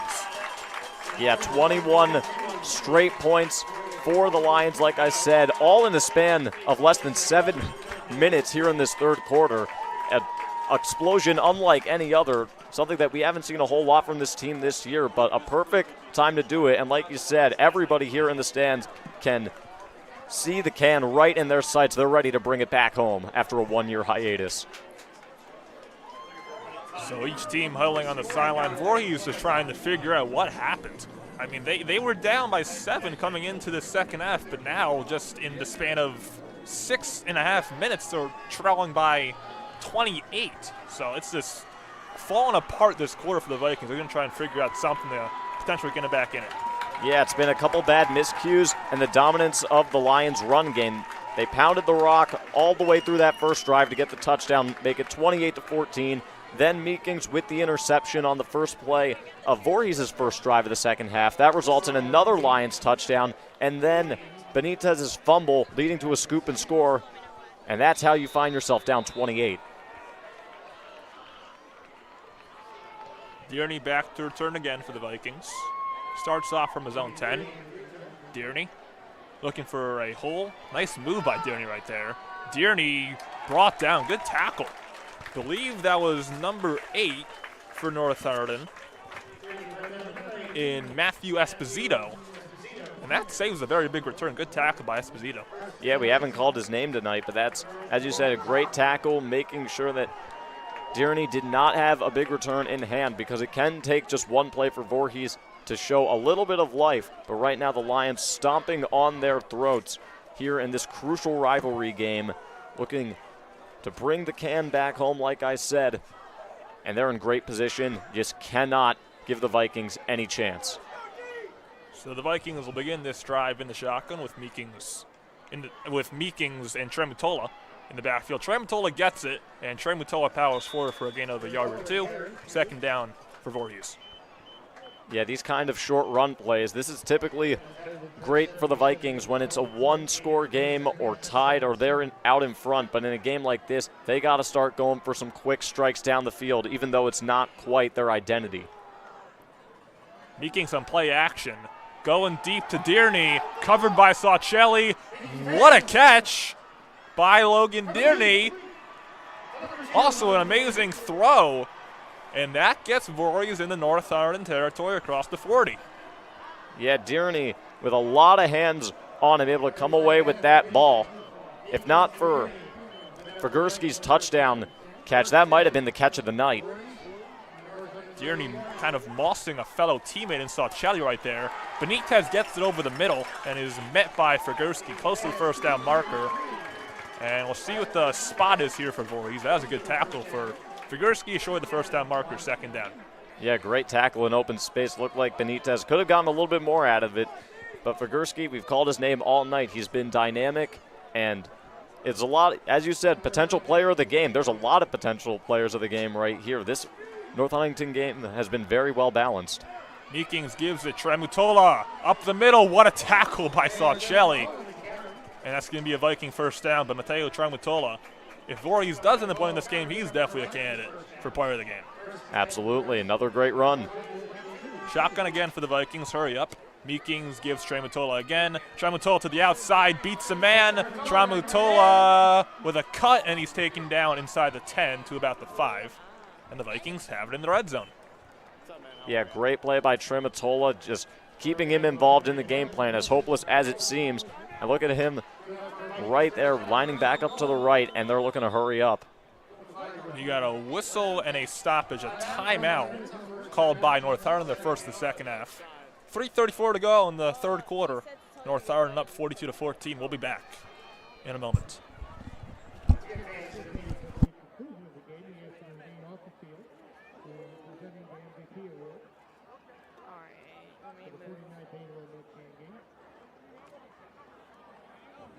What's the purpose of the guy with the X?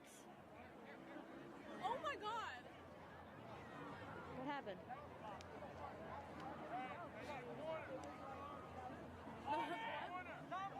Who? The guy with the X that keeps getting in my way? Balls, and he yells at you to stay behind these 3 lines. Oh, okay. Because the refs just yelled at him. Yeah.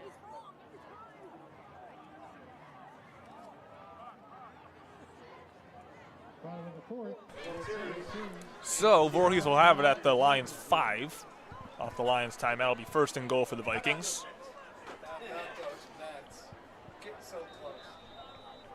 Voorhees in the shotgun. Meekings throws over the middle, intended for Toby Dorr, a little bit over the thrown. Good coverage by Cole O'Connor, and that'll bring up second and goal. Yeah, I like North Hunterdon using one of their timeouts there. As you said, Voorhees, they like to play quick. They like to catch you off your toes. And I feel like now is a perfect time for the Lions to try to catch their breath, lock back in. I know you're up big, but there's still a game that needs to be finished, and that was a good way to do so. Meekings gives it. Tramutola doesn't have much initially, and Tramutola may have been brought down behind the line of scrimmage. It's not going to be a big gain. He gets 2, it looks like, actually. That'll bring a third and goal.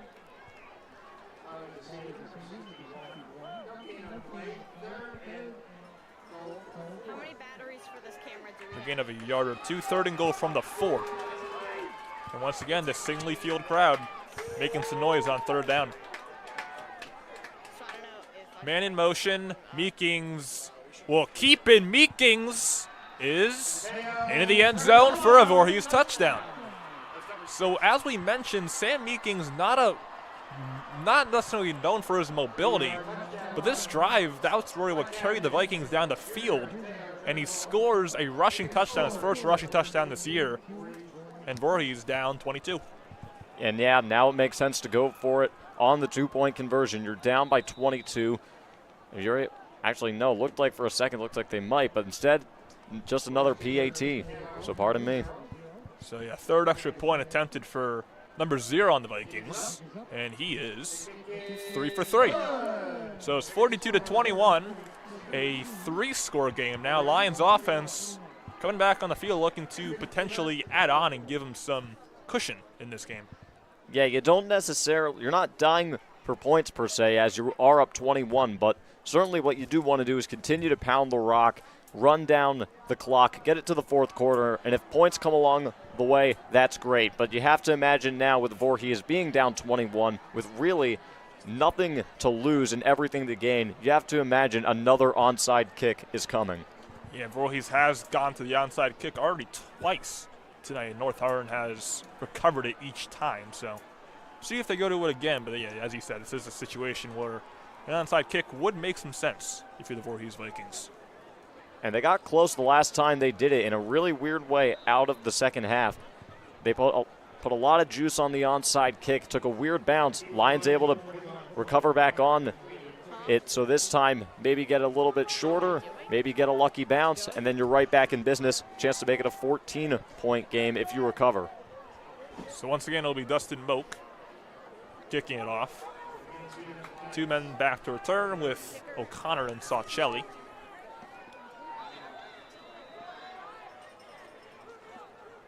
So it's not an onside kick. Moak's kickoff will be returned. I believe this is Graham Burt, number 2. It is Graham Burt. And Burt will be taken down out of bounds across the 30. And decent field position coming up for the North Hunterdon offense. Absolutely, and for the Vikings, kind of surprised that they decided to kick it deep on that one. I felt that, with all the aggressiveness they've shown, that maybe they were willing to roll the dice once again, but I guess that they still have faith in their defense to try to get some kind of stop and give their offense the ball back, still only down 21. Once again, we thank you for watching tonight's broadcast here of the 49th annual Milkcan game on the North Hunterdon High School live streaming channel. Brandon Blaska here alongside Matthew Varga, and we have seen a very high-scoring, entertaining game tonight here at Singley Field. First play of the drive for Nick Ramazzi.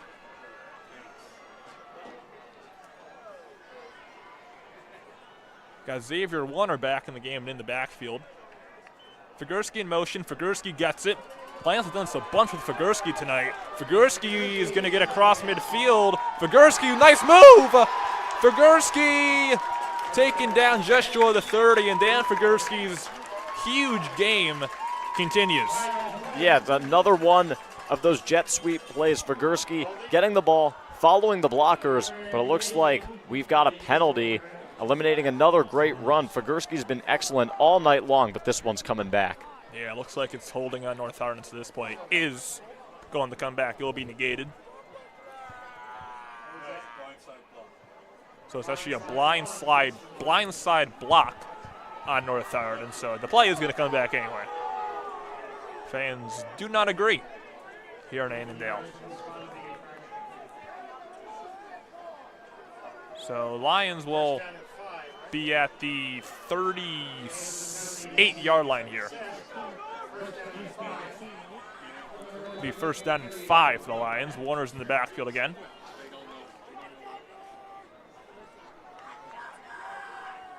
Looking towards the sideline again is Ramezi. Potentially a little bit of confusion here. First and 5, Ramezi is going to keep it on the design quarterback run. Ramezi picks up another North Hunterdon first down. Yeah, get the ball back in the hands of your quarterback and let him make something happen with his legs. He's had great runs all throughout the night. Another one to keep the chains moving. And now with the Lions, kind of like death by 1,000 cuts with all of this running down the clock, as it's certainly their friend and not Voorhees's. Let's go. North Shen's coming down.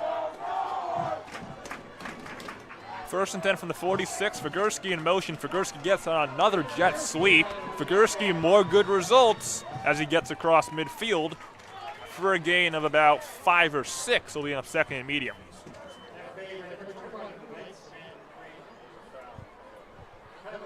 There's another penalty, however, so this could potentially come back again.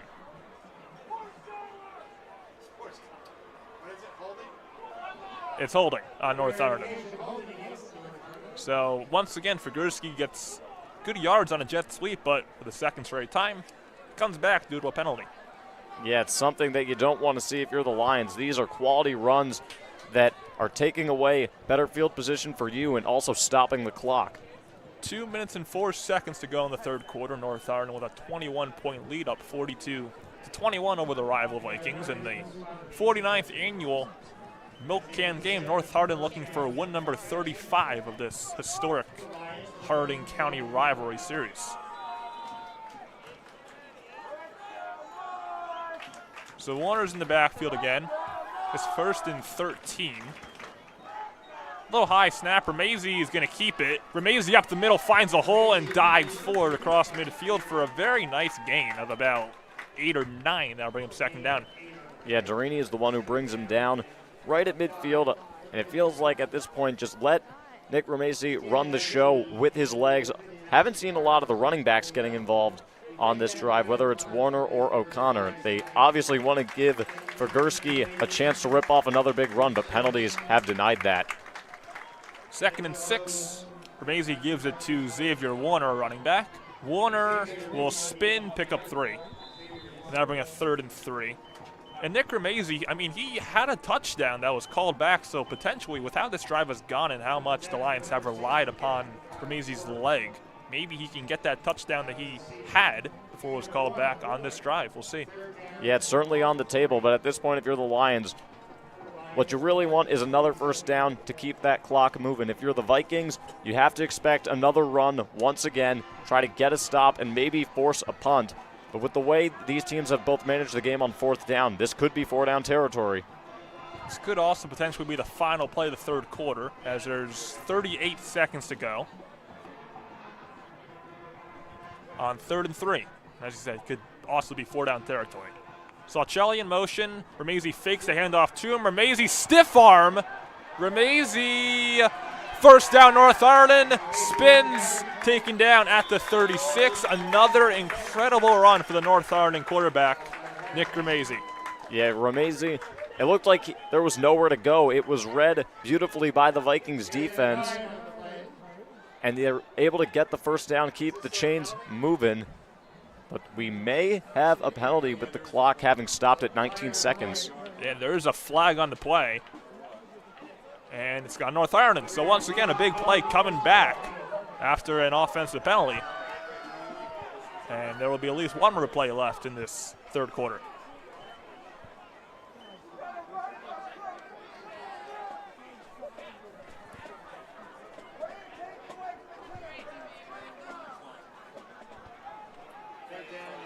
So it's going to be 3rd down and 10. That makes it a much more challenging 3rd down. Actually, 3rd down and 13 for the North Ireland line. It's going to be difficult to pick it up. We'll be at their own 43-yard line right here. Actually, more like their own 44, 45. And the clock is going to run, and North Ireland does not have to run a play if they don't want to. And they're not going to run a play. Yeah, so I just let it run out. Yeah. And that's what the Lions are going to do. And that'll take us to the end of the third quarter. Your score at the end of the third quarter in the 49th annual Milkcan game, North Hunterdon 42, Voorhees 21. We'll be back when the fourth quarter begins in just a few moments.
So the fourth quarter is now underway. It'll be 3rd and 11 on the first play of the fourth quarter from the Lions 45. Saucelli, man in motion. Ramezi will throw in an empty backfield. Ramezi finds a man over the middle of the field. That's Grant Hillman, and that's a North Ireland first down. Grant Hillman has done this all season long. He's been their guy on 3rd down. And he's open again on 3rd down, and that's a big first down for the North Ireland Lions. Absolutely it is. It keeps the chains moving. If you're the Vikings, that was the opportunity to get the Lions off the field and give your offense a chance. But now the clock keeps running, and now the Lions can go back to the run game, which has really been doing all the damage tonight besides some of the penalties on this drive. DeSimone, tight end in motion. Ramezi will hand this one off. Warner will pick up a good gain right over the middle of the field. And Warner will pick up 8 or 9 second and short Lions.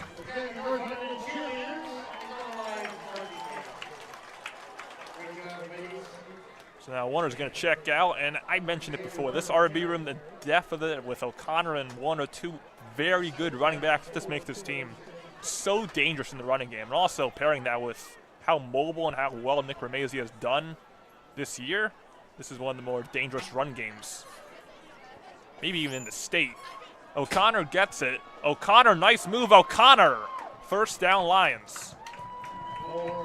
Yeah, you mentioned it with the running back room. Warner and O'Connor have found the end zone tonight. They've been as dynamic as it gets. The peanut butter and jelly in the running back room, but with Ramezi, that just brings the run game to a whole nother level. He's broken off some big runs tonight. Had one unfortunately called back, but he's lived up to his end of the billing, and that's why the Lions find themselves up by 3 scores. 10:24 to go in the 49th annual Milkcan game. Lions up 21. It'll be 1st and 10 from the Viking 27. Ramezi takes the snap, hands one off O'Connor up the middle. And O'Connor picking up 3, still battling, maybe makes it 4. And it'll be 2nd down. On the tackle for Voorhees, number 25. And it'll be 2nd and 7.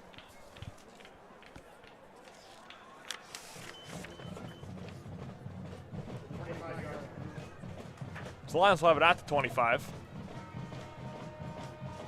In the shotgun, Ramezi takes the snap, decides to keep it. Ramezi will pick up the first down and more. Another flag on the play.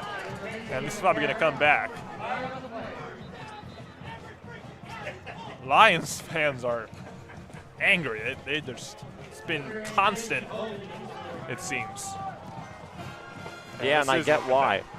It's been a really tough case for them on this drive, running the football. The refs are keeping an eye out for any kind of hold, and you feel like if you're the Lions, got to try to adapt to that. If you like the call or not, regardless or not, it is the call.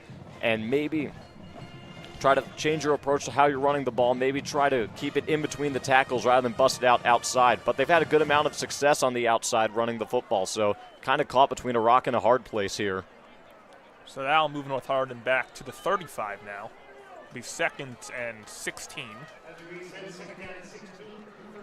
Ramezi will keep it again. Ramezi will slide and then be hit very late. And that's not a penalty. I thought that was quite obvious, but not called, and they'll be 3rd and long. Yeah, that's kind of by the book, a textbook definition of a late hit. Ramezi does the right thing, slides to stay in bounds and let the clock run, and then the lineman right there just gives him a shove when he didn't need to. I was shocked that the refs didn't throw the flag there. Yeah, you and me both. I think that should have definitely been a late hit, but it'll be 3rd and 13 for North Hunterdon.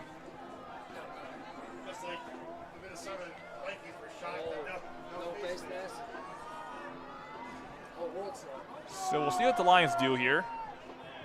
DeSimone goes in motion. O'Connor's in the backfield. Ramezi fakes handoff, play action. Ramezi going deep over the middle, wide open. Dan Figurski has another North Hunterdon touchdown.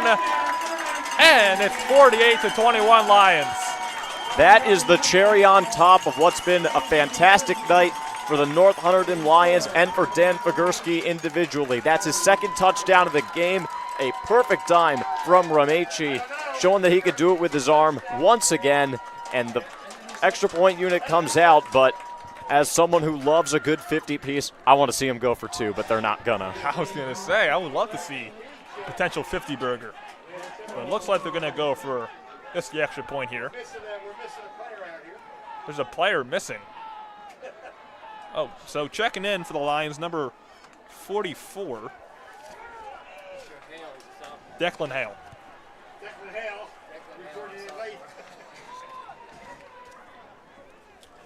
So Demerel has been perfect on extra points tonight. He's 6 for 6, and we got a flag. Delay of game on North Hunterdon. So that's going to move him back, and they'll make it a non-routine extra point now for Demerel. Yeah, it's all a byproduct of not having enough guys on the field. You saw Burt kind of yelling it out to the sidelines, but they realized it too late. Move him back 5 yards, but on the night, he's been perfect on extra points, so no reason to think he won't deliver once again. This is going to be about a 33-yard extra point for Demerel here, so definitely not easy. See if he gets it. Demerel does. He buries it with room to spare, and either way, he's 7 for 7 on extra points, 49-21, North Hunterdon. And what made that one more impressive is not only was he 5 yards back further, but that one was almost blocked, and he still found a way to get it through the uprights. And like you said, a perfect night for the special teams. Yeah, Lions special teams on almost every facet of it has been incredible. They've set up the Lions offense with good field position almost every single drive. Obviously, Demerel going 7 for 7 on extra points helps that case. It's been a great night for the Lions special teams.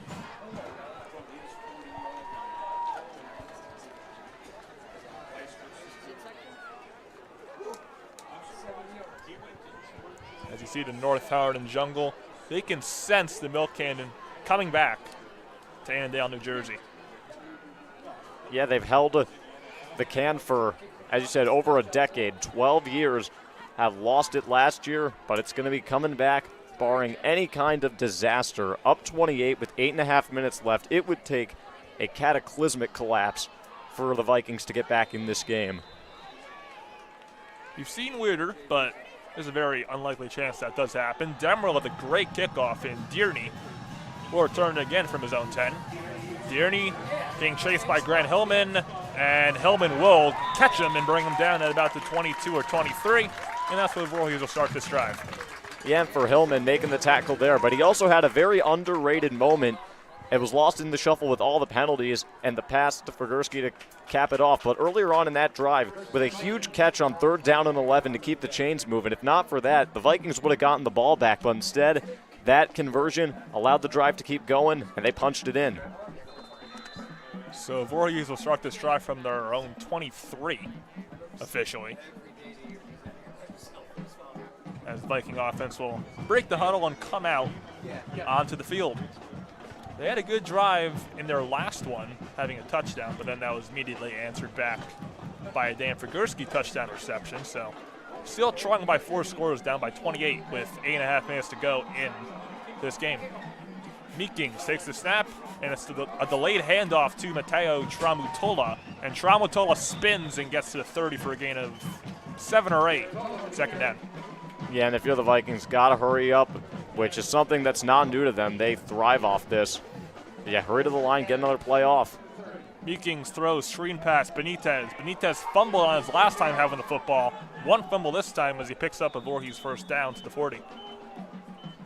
Yeah, that Benitez fumble, that was just a big part of the snowball effect that helped the Lions get that big lead. They start off with a touchdown, then Meekings threw the interception, they scored again, and then he fumbled, allowing for another score. Meekings rolls out. Meekings throws on the run. Intercepted!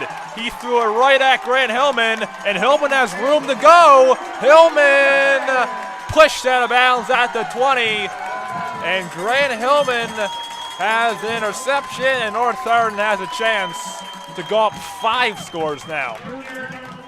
And a spot at the 50-piece, the 50-burger, whatever you want to call it. It would be the first time all season that this team has scored over 50 points in a game. The North Hunterdon Jungle officially with the flashlights out, waving na-na-na-na, hey, goodbye to the Voorhees student section, who some of them respond, but at this point looks like this is going to be a North Hunterdon victory. As there you can see it, all the flashlights out and waving. Yeah, you love that kind of spirit from the student section. This is the kind of atmosphere that makes high school football beautiful to watch, and the Jungle is doing it right there. Warner gets it. Warner will be taken down just shy of the 10 for a gain of 10, maybe a 1st down, and there may have been more extracurriculars. There's another flag, actually. And guess what? It's holding on North Hunterdon. If there's one nitpick to this entire game, it's really been the holding calls. The Lions have done nearly everything right except for that. I don't know what has happened on a play-by-play basis that has allowed this to keep happening, but certainly not what you want to see. So the Lions move back 10 yards and they're out to 31. And it'll be 1st and 20.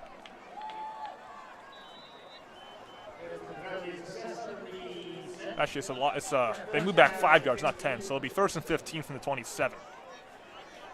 So the Lions will be in shotgun with Warner in the backfield again. Got Figursky to Remazy's left, and D. Simone, the lone receiver, to his right, the tight end.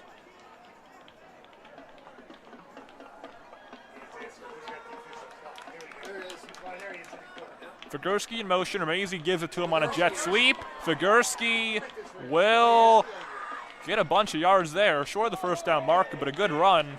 And I don't see a flag, so that play will stand for Figursky. Yeah, it looked like there was, however, some extracurriculars on the sideline. Figursky eventually being dragged down out of bounds. But no flag, and honestly kind of refreshing for once to have no flags out there. Yeah, it's got to be good for North Hunterdon to finally have a play stamped for them. It'll be 2nd and 7. It was a gain of 8 for Figursky. Figursky, as of right now, I would say he's on track to win Milkcan MVP, if I had to make a bet. He certainly earned it. You can give it to a lot of guys, potentially Warner or Remazy, but I feel like Figursky is the guy to go with that huge touchdown catch to make it 14-7, and then the second one to finish off really the game. Xavier Warner to the outside, and Warner will pick up a Lions 1st down as he gets across the 10, and the Lions have it inside the 10. Good chance to get some more points on the board. And that being said, if Warner's able to punch in a hat trick of 3 touchdowns, he also would have a strong case, like I said, to win the Milkcan MVP award.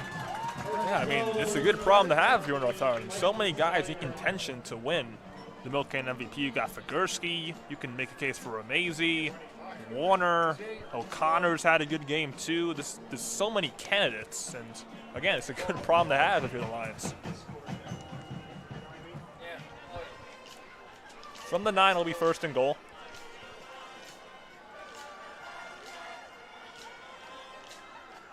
Warner in the backfield. Ramezi gives it to Warner. Warner up the middle. Warner gets to the 5 for a gain of 4. Yeah, that time slowly trickling off the scoreboard. Now under 6 minutes. The Lions in pursuit of an over 50-point game, the win, the Milkcan Award, and overall a nice statement win to close out their season.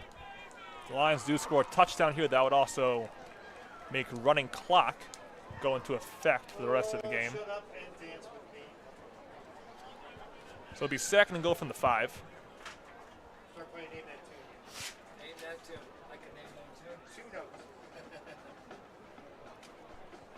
Once again, Warner will be in the backfield again. Warner's already been the RB1 tonight. He's been on the field a lot. Ramezi keeps it. Ramezi will be taken down out of bounds across the 5, maybe gets a yard or 2. And I'll bring a third and goal. Yeah, that was a good tackle made. Looked like by Peter Galladay, number 11. It looked like Ramezi maybe had a seam to find the end zone, but he closed it out, brought him down. But the clock's still running. It was a gain of 2 on the Ramezi run. Like I said, third and goal from the 3 for North Hunterdon.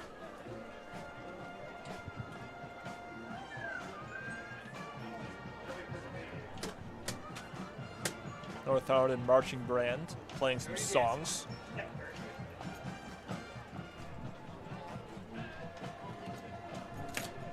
Third and 3 from the 3. Ramezi takes snap a little low, gives it to Warner, and Xavier Warner has a hat trick, and that's another North Hunterdon touchdown. Xavier Warner gets North Hunterdon to 50. Really a perfect way to kind of put the cherry on top of the sundae tonight. We've said that a couple times throughout, but for Warner, he got the scoring started, and now with 3 touchdowns to his name, an excellent case for MVP, and the highest scoring game for North Hunterdon this season. The party is on here in the jungle. So the Lions do have a man down in the end zone. We can't quite see who that is. That's Brett Bannock on the field. And yeah, now with that touchdown for Warner, as you said, it's could be either him or Figursky now for Milkcan MVP. It could be a good case made for both those guys. And I know they don't necessarily have any stats per se, but with Bannock coming off the field, one of the stud O-linemen on this team, you got to give some credit to the offensive line. They've made some excellent holes for Ramezi, Warner, and O'Connor to gash the Voorhees defense all night long. They deserve a ton of credit as well. If there's an unsung Milkcan MVP, it's got to be those guys. Yeah, the O-line always seems to be unmentioned. A few, as you can see, the North Hunterdon marching band, they've been playing a lot of songs, been busy tonight. And they've done a great job, as they always do here at Singley Field. Demerel, 7 for 7 on extra points, looking to make it 8 for 8.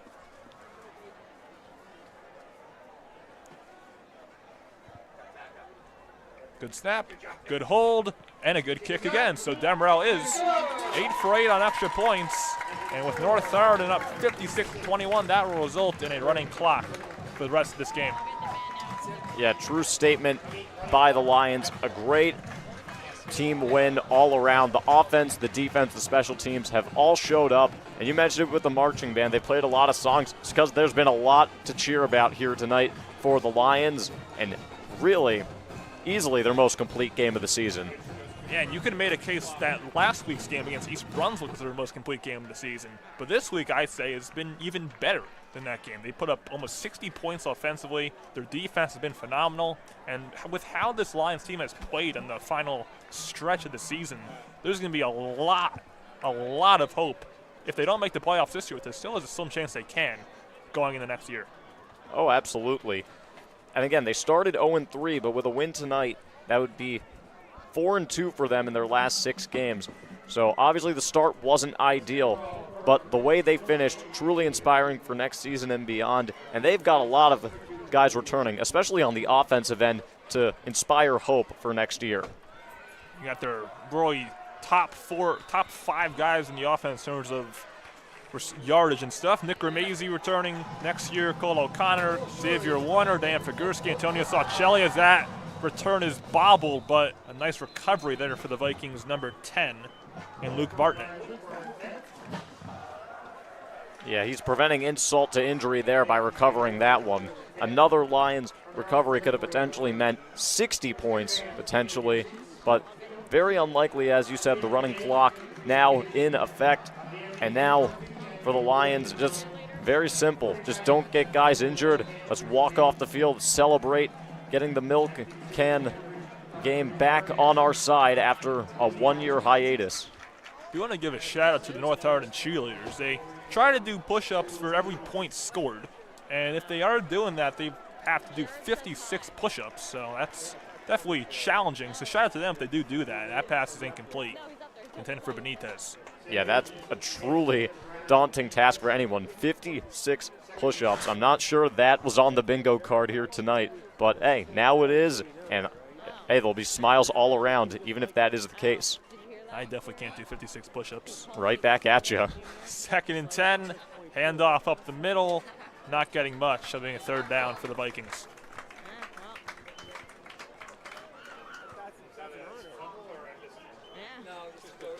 So the Lions have some backups in the game. Bobby Washington is in, number 85. Nevin Swanson, number 80. John Strobler, Don Farino still in. Also in for North Hunterdon, Colin Pedersen, a senior. Also actually won the donut eating competition at the pep rally today, did Colin Pedersen. That pass is incomplete. Good coverage right there by Ian Bozzi. Also in the game for North Hunterdon. Now we're bringing up 4th down. Yeah, and then obviously you're going to go for it here. Nothing to lose whatsoever. Clock running. Just try to find a way to maybe pick up the chains. And if you are the Lions, you get a stop here. It's victory formation time, and the job and the revenge is complete. 4th and 7. Meeking is just going to hand this one off to Trey Mutola, and he does not get the 1st down. And now bring up a turnover on downs. The North Hunterdon offense will take the field one final time in this game and in this season, 2024. Yeah, and it certainly was a fun season to look back on, at least the way the season started. And really the only loss in the past 4 games for the Lions was against Somerville, and that is a very, very good team, so nothing to really hold your head down about. You were able to right the ship after a rocky start, as said earlier, and you get the Milkcan game back on your side, and now you have to imagine nothing but victory formation from here on out. Yeah, the fans here on North Hunterdon High School can sense that they're making noise. Backup quarterback in for North Hunterdon, Chase Rochelle, number 15. And his job, nail it out. And that's what North Hunterdon's going to do probably 2 times, and that'll take us to the end of the game. So victory formation, Lions will finish this year off 4-5. And again, as you said a bunch, this team started off the year 0-3. And the fact that they finished this year 4-5 just goes to show how resilient this Lions team is. Yeah, absolutely. Like you said, for Coach Robinson coming in last season, able to turn this ship around. It wasn't ideal in year 1, but year 2 progress has been made, and further reason to think that another rise is on the horizon. And meanwhile, for Voorhees, they'll finish this season at 3-6, but well, we've seen this Voorhees offense showed a lot of potential this year. They got Mateo Tramutola Jr. coming back for next year, so expectations will also be high for the Vikings going into next year. Oh, you better believe it, and you better believe that the Milkcan game next year will be just as rowdy as this one was. But now it's time to celebrate as both sides meet for the post-game handshake at the very end. The Milkcan is back where it belongs, and that place is Annandale, New Jersey, as the handshakes are being given at midfield. Final score here from Singley Field in the 49th annual Milkcan game. Lions 56, Vikings 21. North Hunterdon now is a 35-14 and 1 series lead over Voorhees. From our great production, my name is Brandon Blasco, joined here tonight by Matthew Vargos. Thank you guys for watching tonight's broadcast on the North Hunterdon live streaming channel. And stay tuned for the presentation of the Milkcan MVP. Alright,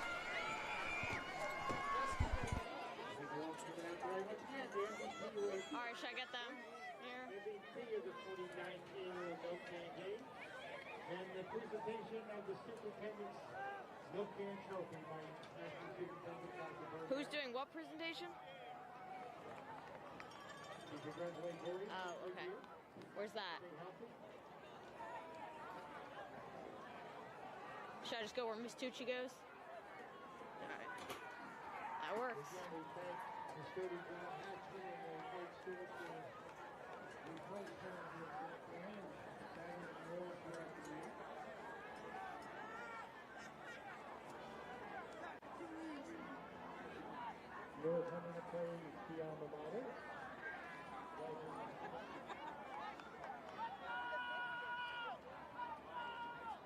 Should I go in the field now? There's other photo people there, so. Alright.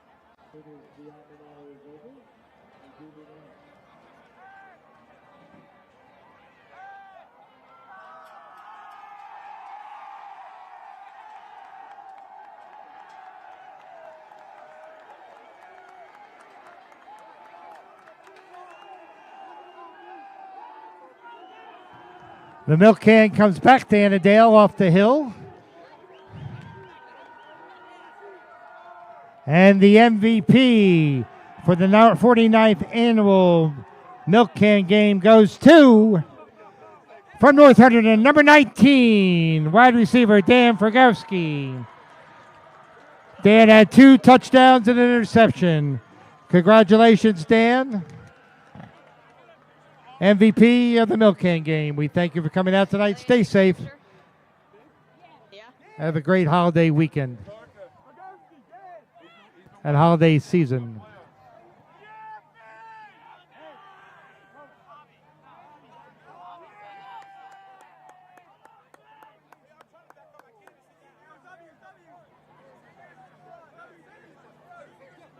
All right, get a picture. I'm getting cramps. Can we get this over with? Sorry. Let's go. Just hold still, I guess. Yo, we got milk on 3. 1, 2, 3. I'm having a nice glass of milk tomorrow.